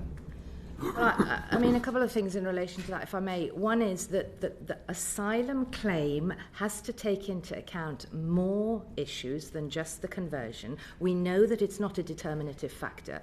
So the responsibility for giving somebody permission to become a refugee doesn't lie with the church. So that's one thing I'd say. The other is, in terms of the work that the church, and indeed other civil groups and charities do with asylum seekers, you could argue from the other side that actually what they're enabling is positive and good integration, and that if these kinds of groups weren't working with asylum seekers and refugees, we could have even more problems, because people aren't being enabled to integrate well, to find a place of belonging, to begin to contribute to the new society that they're part of. So again, it's difficult to assess these things, but I think there are many, many good examples, and I do wonder whether the complexity of this issue is such that, one select committee is going to struggle to get to the heart of it, that if there's a genuine desire to understand the significance of the church and other groups and charities and so on working with asylum seekers, perhaps there's a kind of longer term process of a committee looking over a period of time. We'd be delighted to show you some of the places, some of the good examples, but we can't vouch for every case. But if I may, you've mentioned that you're human beings and therefore infallible, but that could be at very serious cost. That's the first point I'd like to make. The second point, which I'm really struggling to reconcile here, is that you seem to be very willing and describing the former Bishop of Durham's testimony in response to Reverend Firth as being serious and no reason why you would want to question it. When you come to answer other questions, you say that you simply have no data, but you are not willing to accept that Reverend Firth, as observing what he was experiencing, had any credibility at all. How do those are completely contradictory positions to take, if you don't mind me saying. I hope I've said that I don't know the situation of Mr. Firth, and I haven't criticised him or accused him of anything. You seem to be supporting the former Bishop of Durham's position, though, which is basically calling him a liar. I've never called him a liar.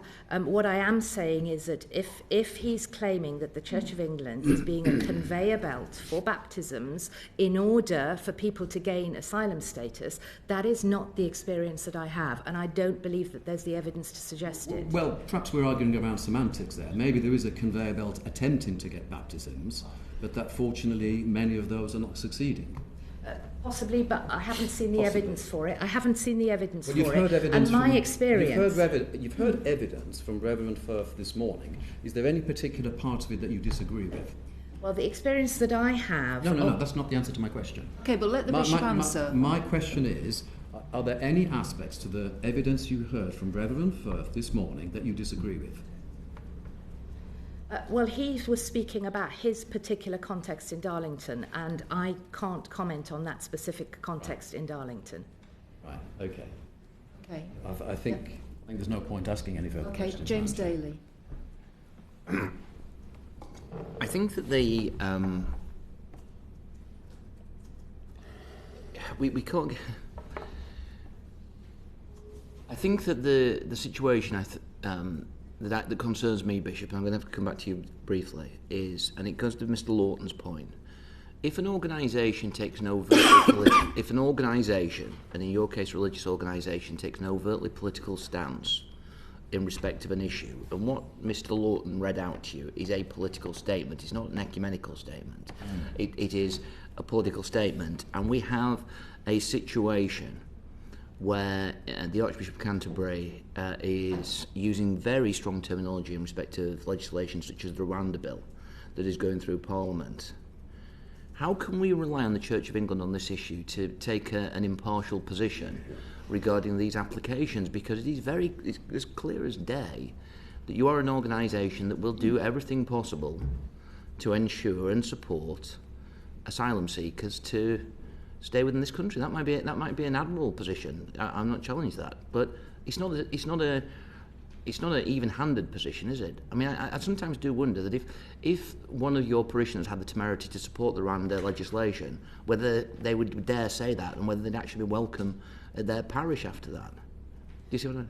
Yeah, well, we represent the breadth of the Church of England, and there are people with all kinds of different views in our parishes, and they would find an equally welcome place, or they should find an equally welcome place.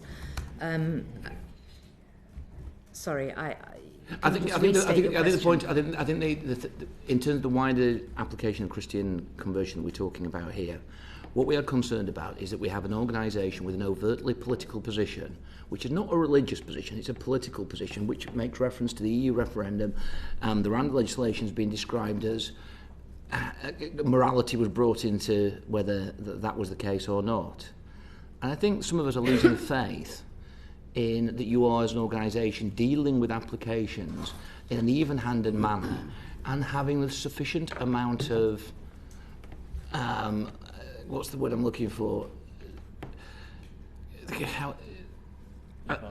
Impartiality, or looking at claims in a way that you are essentially part of a process which is looking to ensure that people can make successful applications rather than taking a position based upon the evidence, where a lot of people, as we've heard from Reverend Firth, appear to be turning up at churches attempting to get a quick baptism for the reasons that have been said. Is that unfair for me to say that?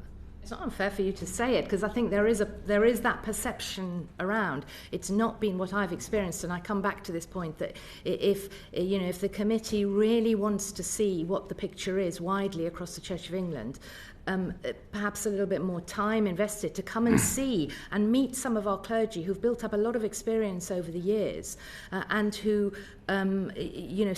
seek support and advice from one another as well. My last question is, has the Church of England, through the Archbishop of Canterbury's leadership, taken a political position on how this country should deal with asylum seekers?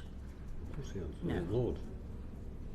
you've not taken a political position at all in respect of that, even though Mr. Lawton has said what he said. Sorry, do you mean a kind of agreed common political stand? Absolutely, yeah. No, there hasn't. That absolutely hasn't been the case. And the Lord Spiritual who sit in the House of Lords were not whipped, were there as individual people.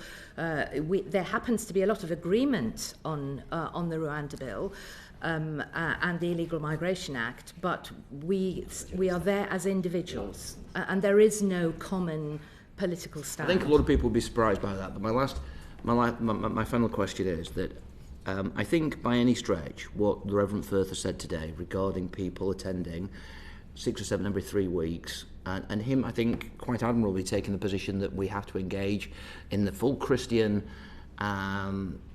process before baptism can happen. There is no evidence, none whatsoever, that Reverend Firth is not telling the truth in respect of that. Now, can I ask you that as a bishop in the Church of England, what are you going to do taking away that information? Because it's not just happening in one church in Darlington, is it? It's happening all over the country. So what steps can be done? What research can you do? What process are going to be put in place to ensure that that's not happening elsewhere?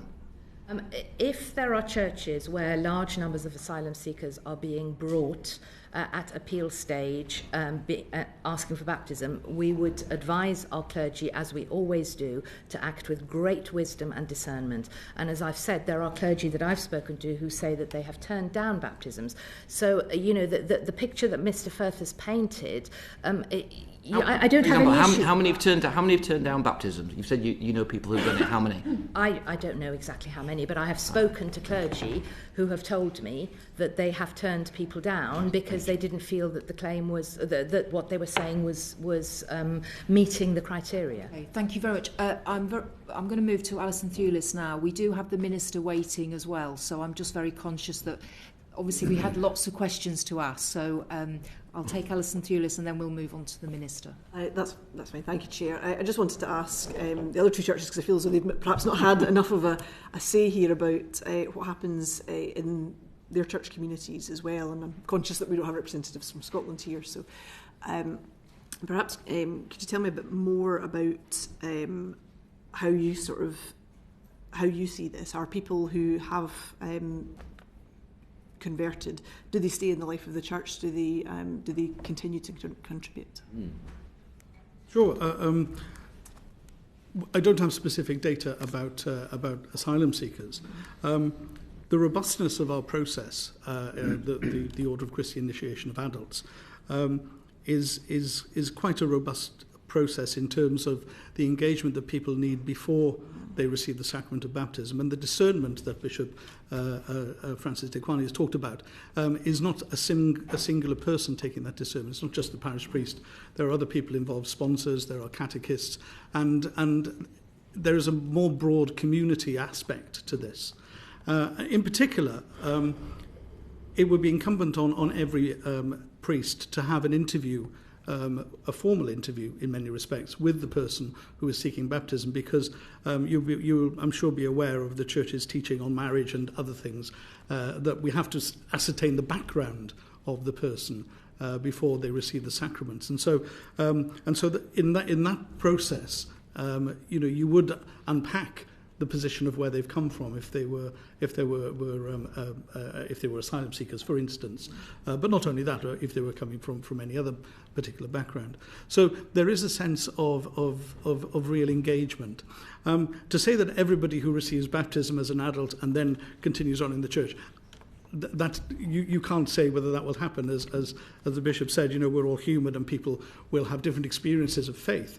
But from my own experience as a parish priest, I was 13 years a parish priest in the Diocese of Nottingham.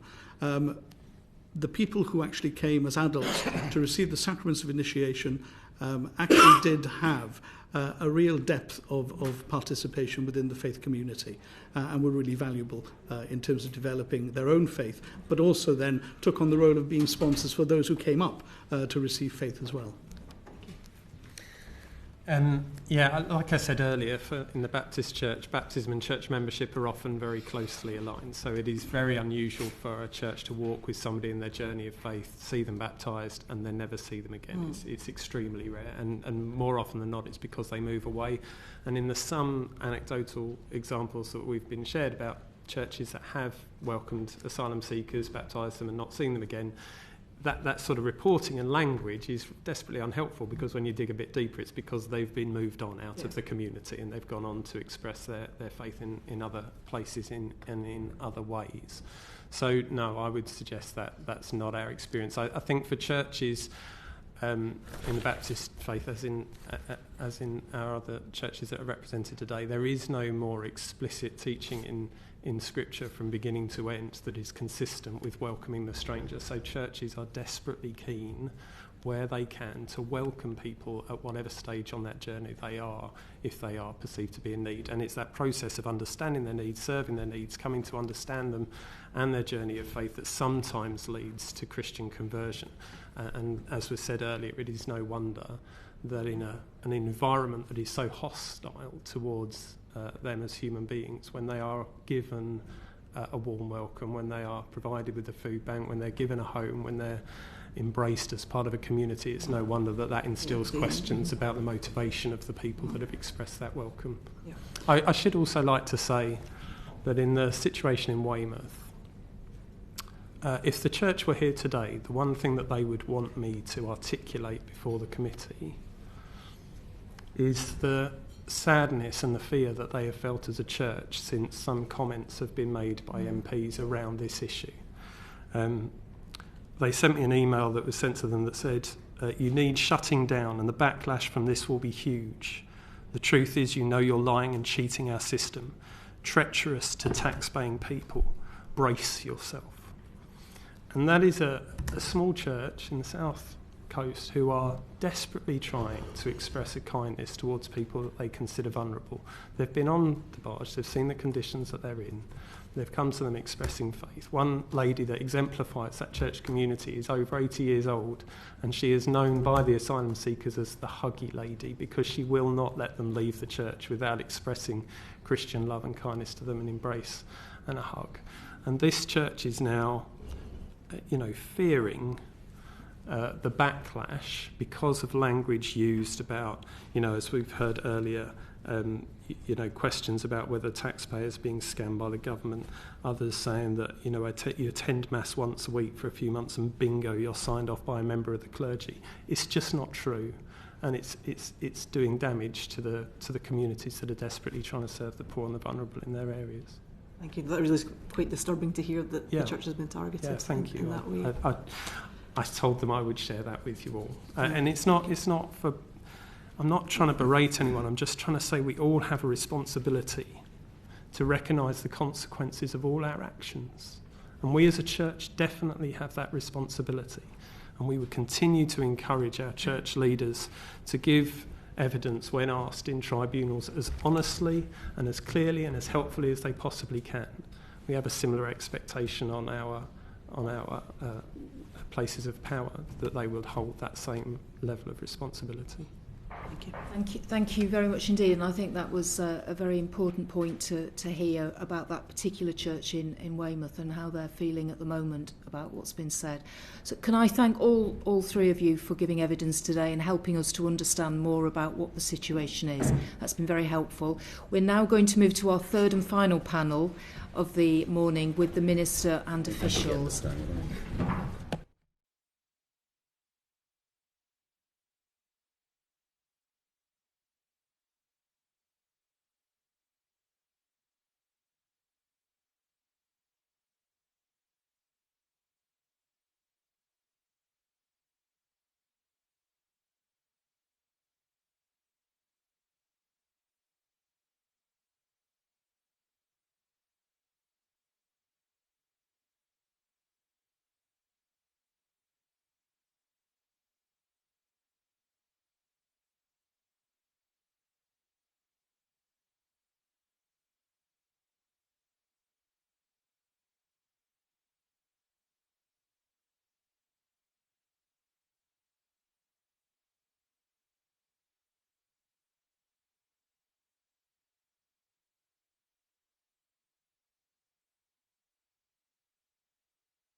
We'll start.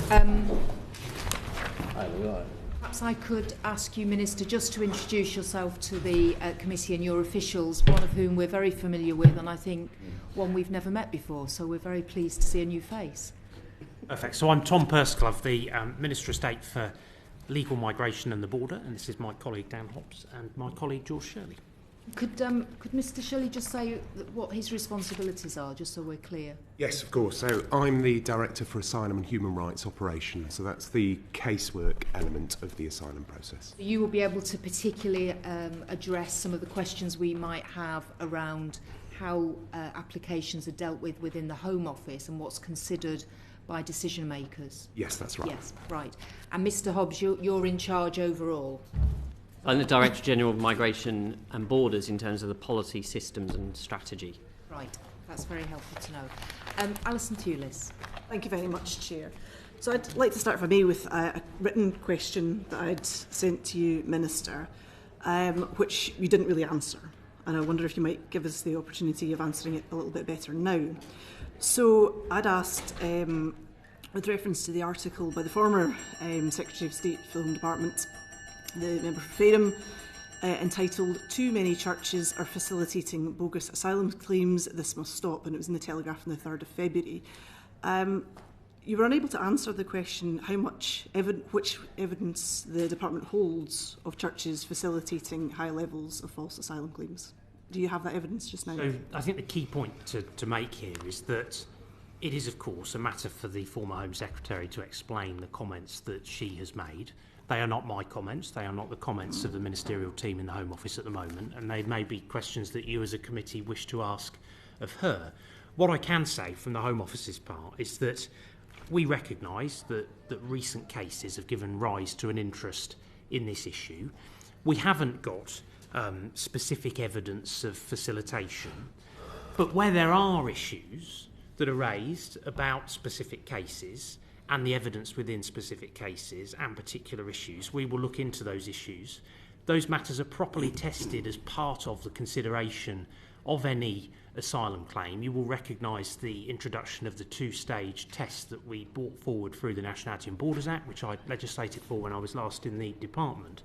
And what we are seeing on the back of that is grant rates coming down, but a more thorough testing of the evidence that people are bringing forward as part of their claims, including the credibility of those claims. The former Home Secretary said that she believed there was that she'd seen evidence as Home Secretary, which she must have seen as the Home Secretary, as the Minister in that department. So what evidence does the department have that she's referring to? I can't answer, as you will appreciate, rather like I wouldn't ask you to explain the thinking of a colleague of yours in the SNP. I can't give you a specific definitive answer as to what it is that Mrs Braverman has in mind. She would need to explain that to the committee in her own terms and in her own way. What I can say is what I've just said, which is that we do not have evidence of systemic abuse of the asylum process in the way that some perhaps are suggesting, but where there are issues that arise, where there are concerns about abuses of the asylum process, we look into that, as we do all angles of abuse. And when it comes to Christian conversion, that is properly tested as part of the asylum determination process. And as I've said, the reforms that we've already introduced are making a difference in terms of helping that process to be more robust. So the evidence that she says yes, it exists, doesn't exist as far as you're concerned? It doesn't exist at all? I can only refer you to what I've said previously. You would need to ask her what her rationale behind her comments are. I ask because it's quite topical. If there was evidence, in that finish that question. In that case, you may wish to ask her. If there was evidence in the department, you would expect to have seen it. I would expect to see evidence within the department. If there was a systemic issue, I would expect officials to come to me as the Minister with that. As I say, we are working through reform that is dealing directly with credibility testing, but also there is a case-by-case consideration of individual claims, recognising the circumstances of specific claims, and also a way in which any allegations of abuse are properly looked into. Have you asked if that evidence exists? Well, as you would expect, we have a select committee hearing today. I've done considerable preparation ahead of this committee, as you would expect ministers to do, and I've got no doubt that you will want to probe as a committee on various aspects of the department's work in this area. And it's something that we consider to be of importance, given the concerns that are being raised. That's why the Home Secretary has had the meeting with faith leaders to talk about this issue, and why we intend to establish a working group to work with them to make sure that all of us are ensuring the integrity of the asylum system in the way I think reasonable people would expect. May I ask your officials, are either of you aware of such evidence existing? So I refer to the comments that the Minister has made in terms of what we have and wider issues in terms of the decision-making process, but I don't think I can add anything further to what the Minister has said. No, where there's individual case evidence and issues, we will deal with that case. But there's no evidence of the systemic nature that the former Home Secretary suggested? As Darryl said, and the Minister. Okay. Thank you, Chair. Thank you. Mark Olongi. Oh, thank you. You will have heard, or maybe you didn't, sorry, I think maybe you weren't in the room, the previous panels. Were you able to listen? I've actually been in multiple meetings ahead of this morning, I respect so this, I will yeah. be catching up on those proceedings, that's but haven't fine. seen them as yet.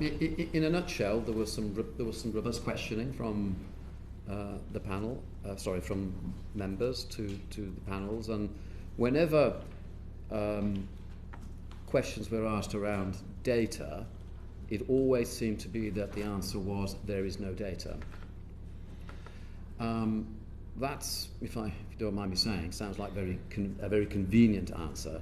But what I would also say is, how can any organisation, of which the church is one of them, and then with the Home Office on the basis of whatever a church might recommend, might choose to, on appeal, overturn a previous rejection, how can we go about with confidence assessing whether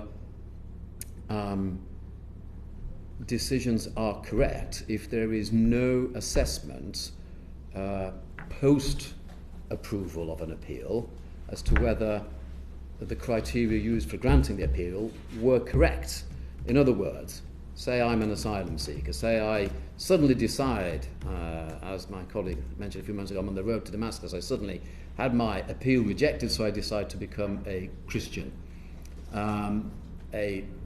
A priest decides to support my position on that, and then after that, as evidence in the papers, I would like to quote the Daily Express, who actually interviewed an asylum seeker whistleblower who said this is routine that they try and do this sort of thing. I think it was a Kurdish asylum seeker they interviewed.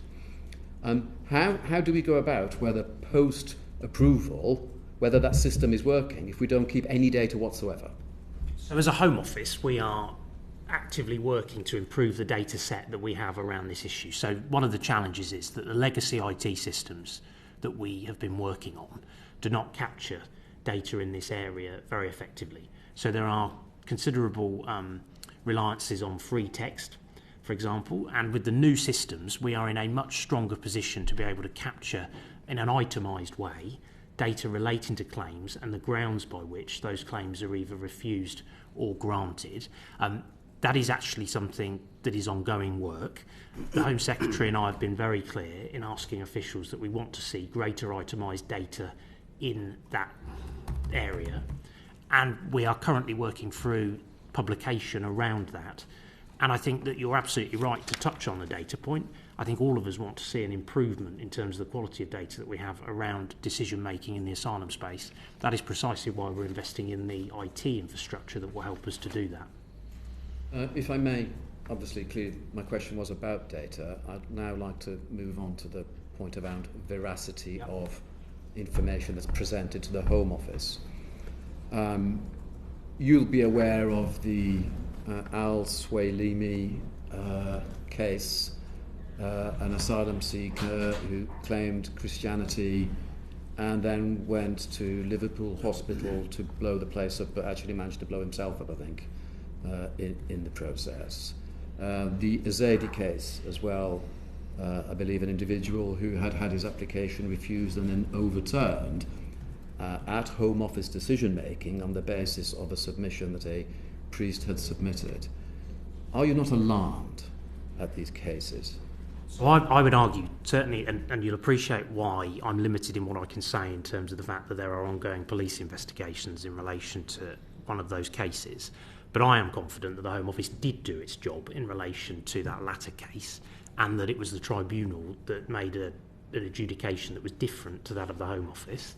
It is, of course, for the judiciary to make those decisions. We have a separation of powers in this country, and for good reason, but it would be them that would need to account for why it was they reached the conclusion that they did in that specific case. But I am confident that the Home Office did what was necessary and required in accordance with our process in relation to that particular case. On a matter of process then, if a tribunal makes that decision, does the Home Office have a further step it could take by saying, well, no, we would like to fight that decision? So there are obviously various appeal processes in place, and perhaps I can bring officials in operationally on this, but there will be appeal rights that people have, and it is for the judiciary to make appropriate decisions.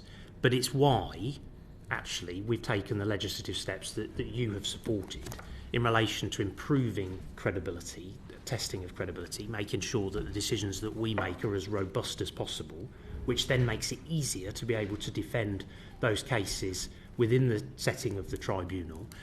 But of course it is the case sometimes that people bring additional grounds. We, within our Home Office processes, if people are introducing those factors later into the consideration of their claim, perhaps if someone has been refused and is then seeking to apply subsequently, and then at that point says that they are a Christian convert, that would be something that we would weigh within the decision making and around the credibility of that. Why wasn't that raised at the outset? Why is that being raised much more later on in the journey? So the Home Office bit of that, I would argue, is now in a better state. We've made improvement. The credibility testing helps us to do that. But I don't know operation if there's any more that we can say on the judiciary. Just to be clear, because my question was, is there a further step, had the tribunal adjudicated, that the Home Office could have taken to actually say, no, tribunal, you were wrong, we are sticking to our original argument? We do have. Well, so we can appeal to the upper tribunal cases from the first tier on where there is an error in law, not a difference of finding of fact. So the basis of an onward appeal is that there is an error in law by the immigration judge.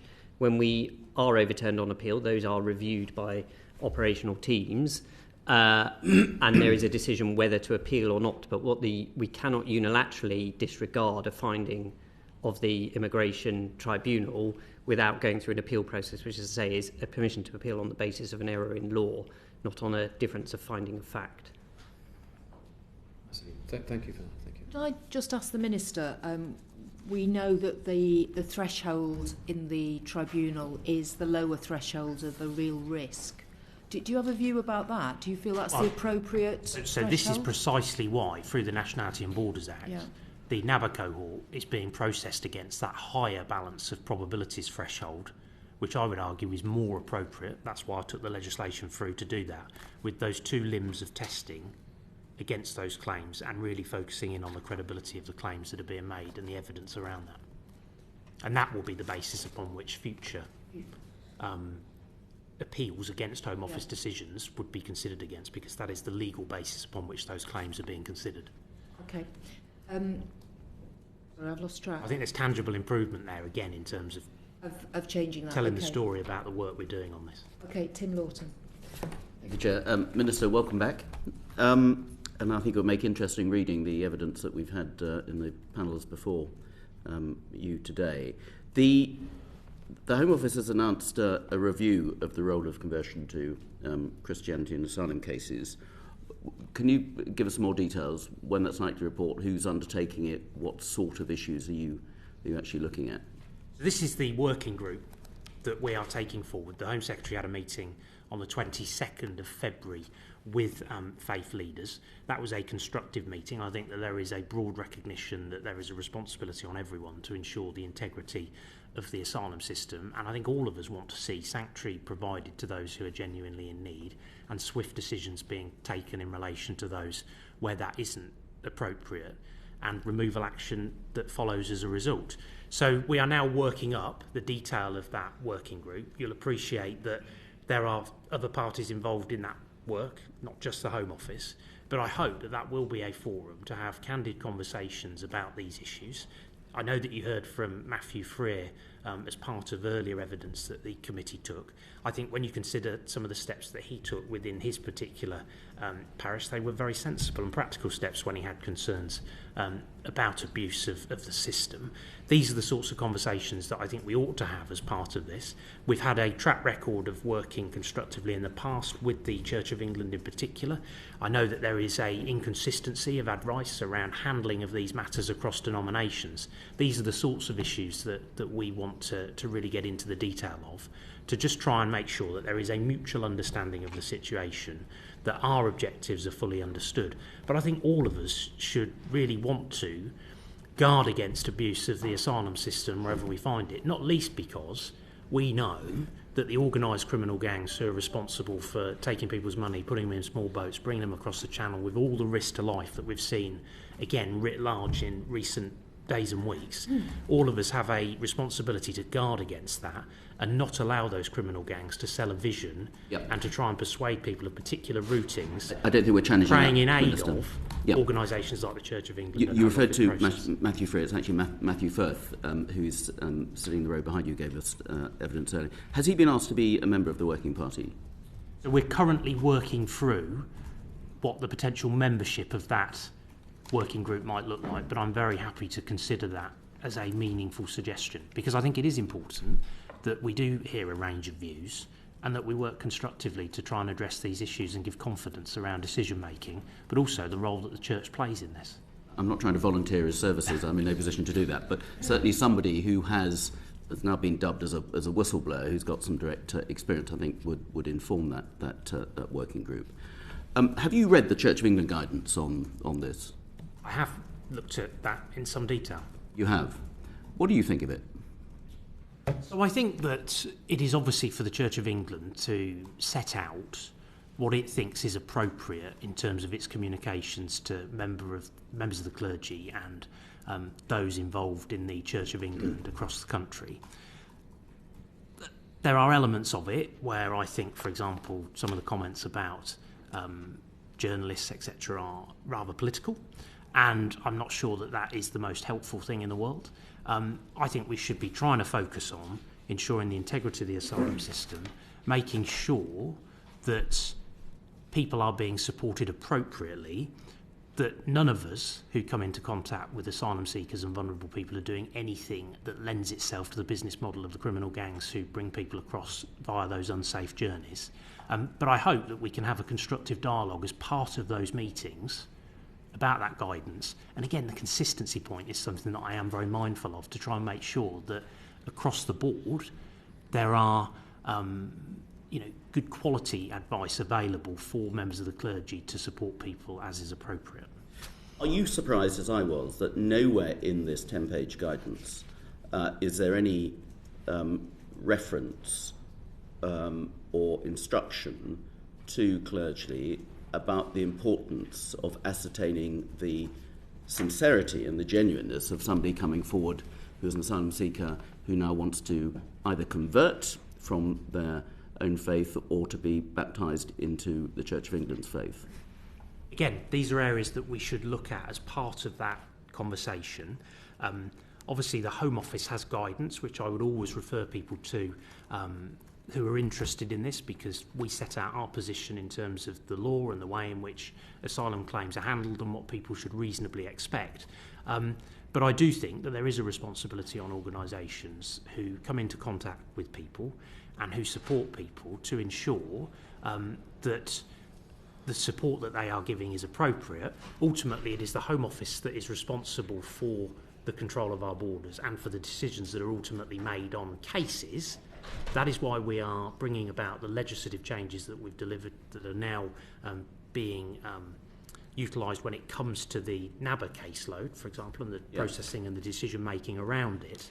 But I do think that there is an onus on everybody to be responsible about the support that they give and how that is formalised in terms of its interactions with those Home Office processes. I don't think anybody is going to disagree with you, Minister. I think what is important about this guidance, first of all, only the Church of England appears to have guidance.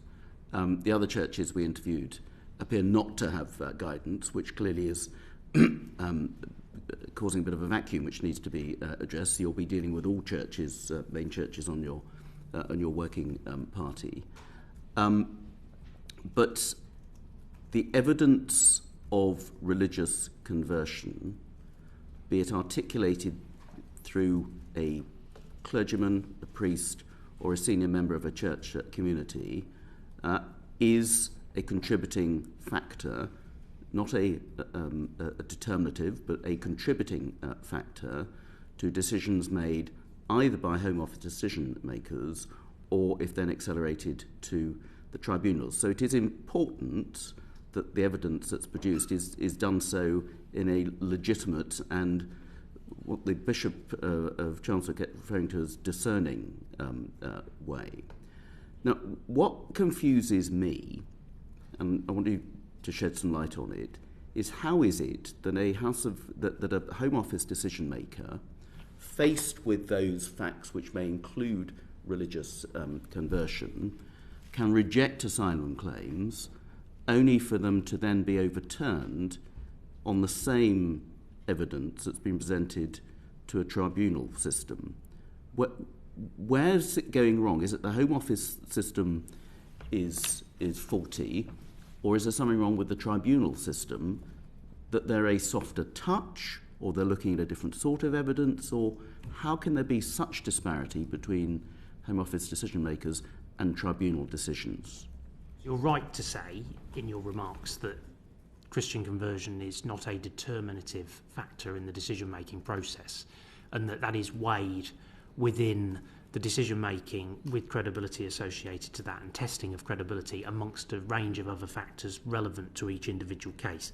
But I don't know operationally if there is anything that you would sort of add to that in terms of the way in which the tribunal then takes those case files from our sort of reporting officers, etc. Yeah, so we will... Obviously, our decisions are made in line with the guidance, and our decision makers, taking into account all the evidence before them, will reach a decision. That can then be tested at tribunal by the individual claimant. I think the Minister's point earlier that we're now working to NABA, and the different standard of proof is important because those cases are yet at scale to be tested before the tribunal because of the waiting time between decision and tribunal hearing. So that will be important in terms of assessing the tribunal's assessment of those NABA claims where we have refused. Because I mean, there are two factors here, aren't there? There's one assessing the validity of a conversion, and that somebody has sincerely made that move. But then that has to be seen in the context of a second major consideration. Is that now an added danger for them being returned to their country of origin, where they may face persecution on the grounds of their newly declared or found religion? So how do those two factors weigh? So again, within that NABA change, there is a sort of testing of the well-founded fear of persecution and what the grounds for that are. And the second limb of that test is as to whether actually that is likely to be realised in the event of that individual being returned to the country from which it is that they've come from. So how, again, these aren't science tests. How and inevitably there's also an element of subjectivity of course, in all of this. yes. And what we're dealing with in terms of this hearing today, it strikes me, is a subset of a subset. And from the dip sampling that we've done ahead of this to try and give the committee, recognising the changes that we're bringing about in terms of reporting and statistics to try and give a greater clarity around what is happening, what we are seeing is that the vast majority of individuals where Christian conversion is a factor are saying that they have converted at that initial reporting stage. So it is not something that is happening in the vast majority of cases subsequently on the basis of the testing that we have done. But it is therefore a factor which the Home Office has reviewed and decided it's not a a good enough factor, but the tribunal, for some reason, has then decided that it may be, along with various other factors as well. And obviously, I can't speak for why the tribunal that's reaches the nub the of the matter, conclusions isn't it? that it reaches, and that is a matter for them to account for. Do you think that part of the weakness in it is the complete lack of evidence and data that the Home Office has? I mean, when I asked the question about how many asylum claims have been granted to people who have gone through a conversion/baptism process after reaching the UK, and you do not hold that data, is there now any intention to try and get some proper data to assess how big an issue this actually is or not? So that's the precise point that I was making earlier about the fact that we are upgrading the IT systems that the department has that we casework on in relation to asylum matters, and why I think we'll be in a far better position moving forward to have better data around this. Can you do that retrospectively? So certainly in relation to new claims that are coming on stream, that would be possible. You'll appreciate that there is a very considerable volume of information around existing claims on those legacy systems. Again, but I think we're talking about new claims here, aren't we? Yeah, so obviously individual case records contain full details of the reasons that the decision was made. Those are not on industrial reportable fields that allow transparency data to be reported. The change that the Minister has steered us to is to capturing that. So we're building to capture that for decisions moving forward. So that is being developed and tested at the moment. Do you have a date for that? When will the applications start that you'll be able to capture? We're testing at the moment, so I'm hoping that data will be captured from May onwards. From May, so any new application coming in, we will be able to follow that through and see what the decision and the reasons for the decision, and that data will be available? Yes, at a high level reporting. So you'll be able to report on numbers. Obviously, individual case details, like some of the cases we discussed here, would obviously be confidential and have to be dealt with on a case-by-case basis. But volumes and outcomes is what we are attempting. Going forward, under the new legislation, of course, people arriving here illegally will have no right to claim asylum in any case. So it's going to be a rather depleted sample that you're going to be inputting into your new data process, isn't it? That is right about the premise of the Illegal Migration Act. And I'd also just reiterate the point too, that when it comes to the Nationality and Borders Act reforms, we are seeing grant rates fall, and I would expect that to be reflected in the next iteration of the statistical reporting. Can I just ask, because there's obviously still a backlog, although I think we're not supposed to call it a backlog, are we? We call it a queue. I wouldn't say a case that came in yesterday, for example, is in a backlog. Yes, I heard the Home Secretary trying to argue why it wasn't a backlog and it was a queue. But can I just ask, in terms of the queue/backlog, those applications will still be decided under the previous legislation? Yeah. So claims will be decided against the legislation that was applicable at the time. Right, okay. And in terms of that, the training that decision makers are given, could you just give us a little flavour of how they are making decisions, what the training is to try and discern whether there is a genuineness around a conversion to Christianity? What kind of things do they look at or take into account? Of course. So the caseworkers, decision makers go through a training period, an initial classroom-based training period, which focuses on a number of things, both the functionality of how to complete IT, but also a day on assessing claims, particularly those on religion and belief, and also, importantly, training on interviewing and credibility interviewing, how to probe, how to test, how to assess the evidence that is being presented and the type of probing questions to develop. So that is initial classroom training. The individual decision maker then joins their decision making unit. We've got quite a number across the UK, and within that unit they are then supported by their technical specialist team, who will sample their initial interviews, sample their first decisions, and mentor and coach them through the process of becoming a signed-off decision maker. That isn't a big bang experience. You will be signed off at types of decisions as you go along, types of nationality, types of claim, before you become a fully fledged decision maker.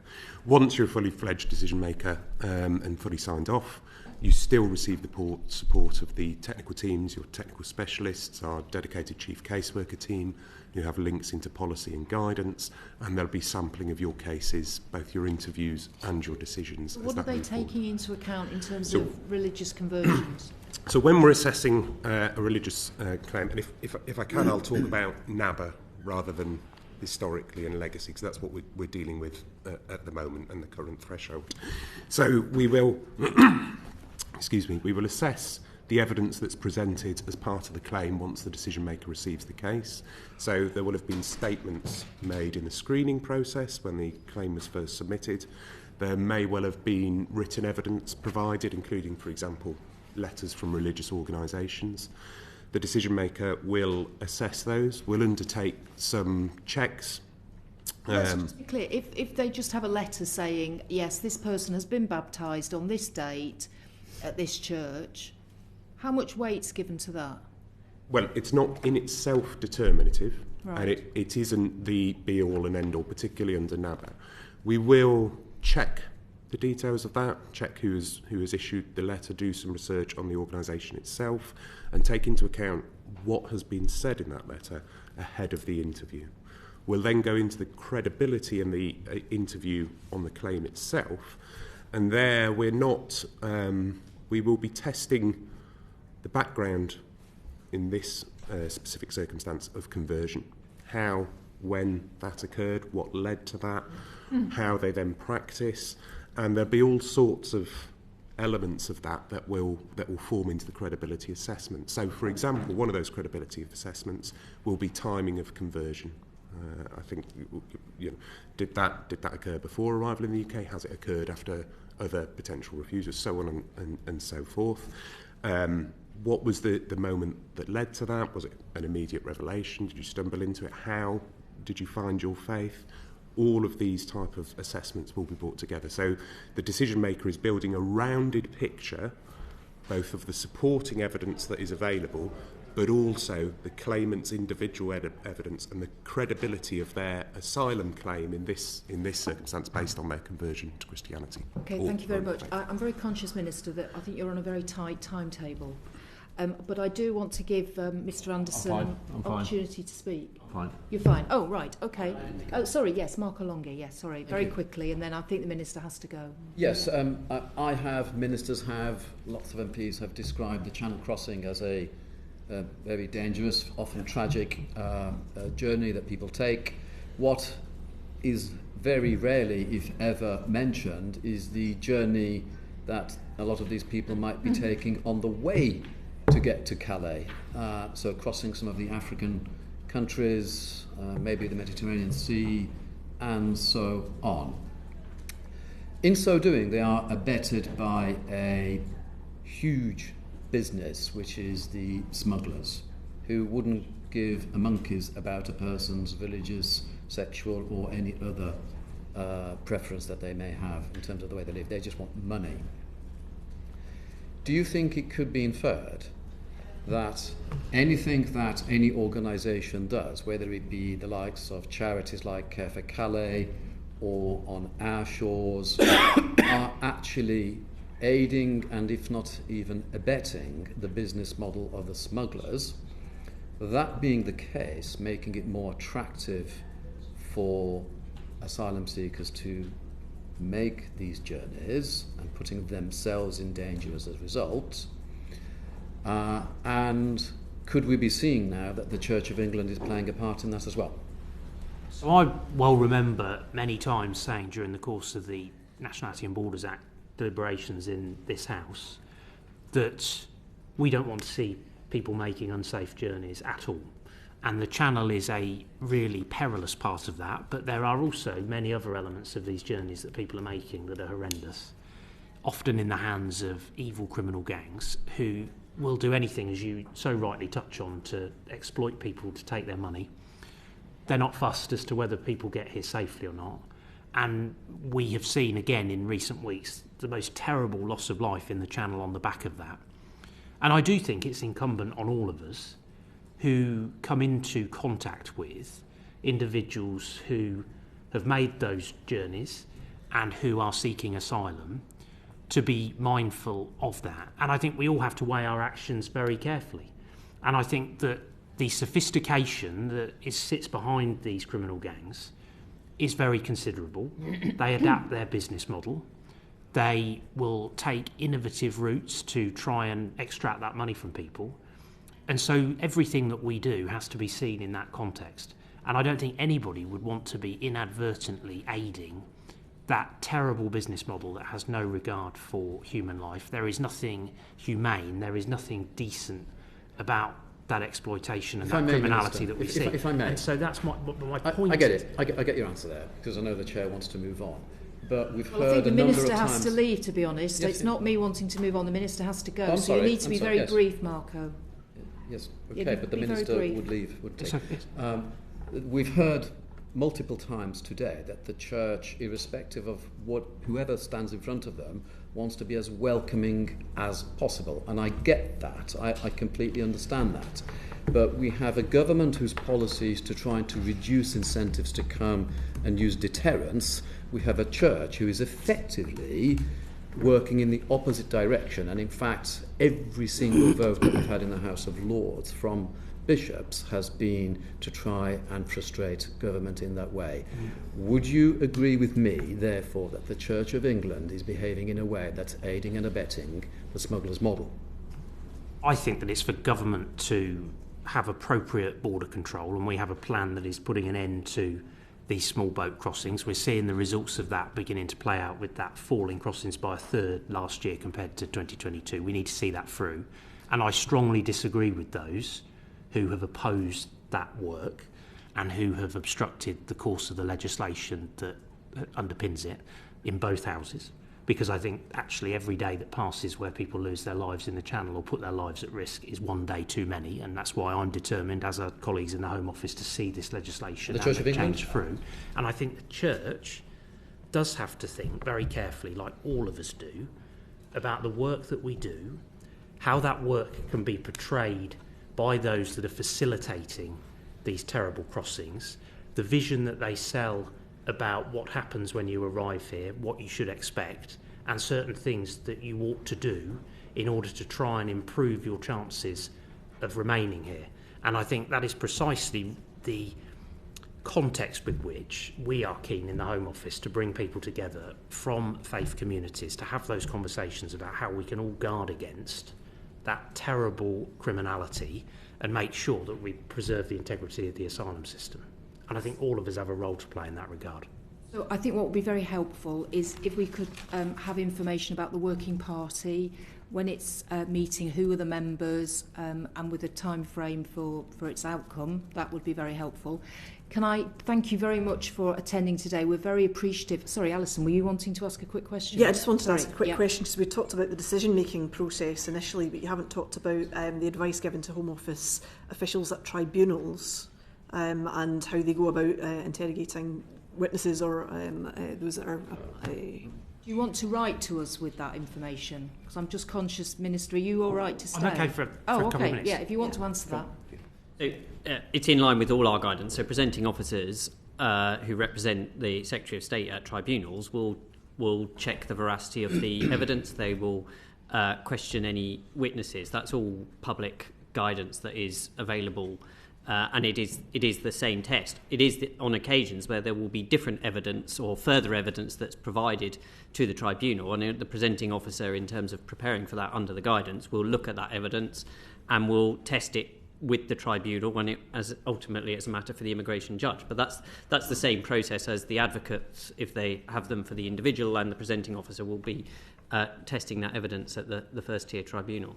Okay, that's useful to know. I attended a tribunal at one point, and the presenting officer was quite robust in terms of asking questions of those that had come to support the person making the appeal. And are there particular questions you would expect to have asked of, say, it was a church minister that came to support somebody? Well, it will depend on the individual case and the preparation that the presenting officers go through. A bit like Mr. Shirley was setting out, presenting officers will equally go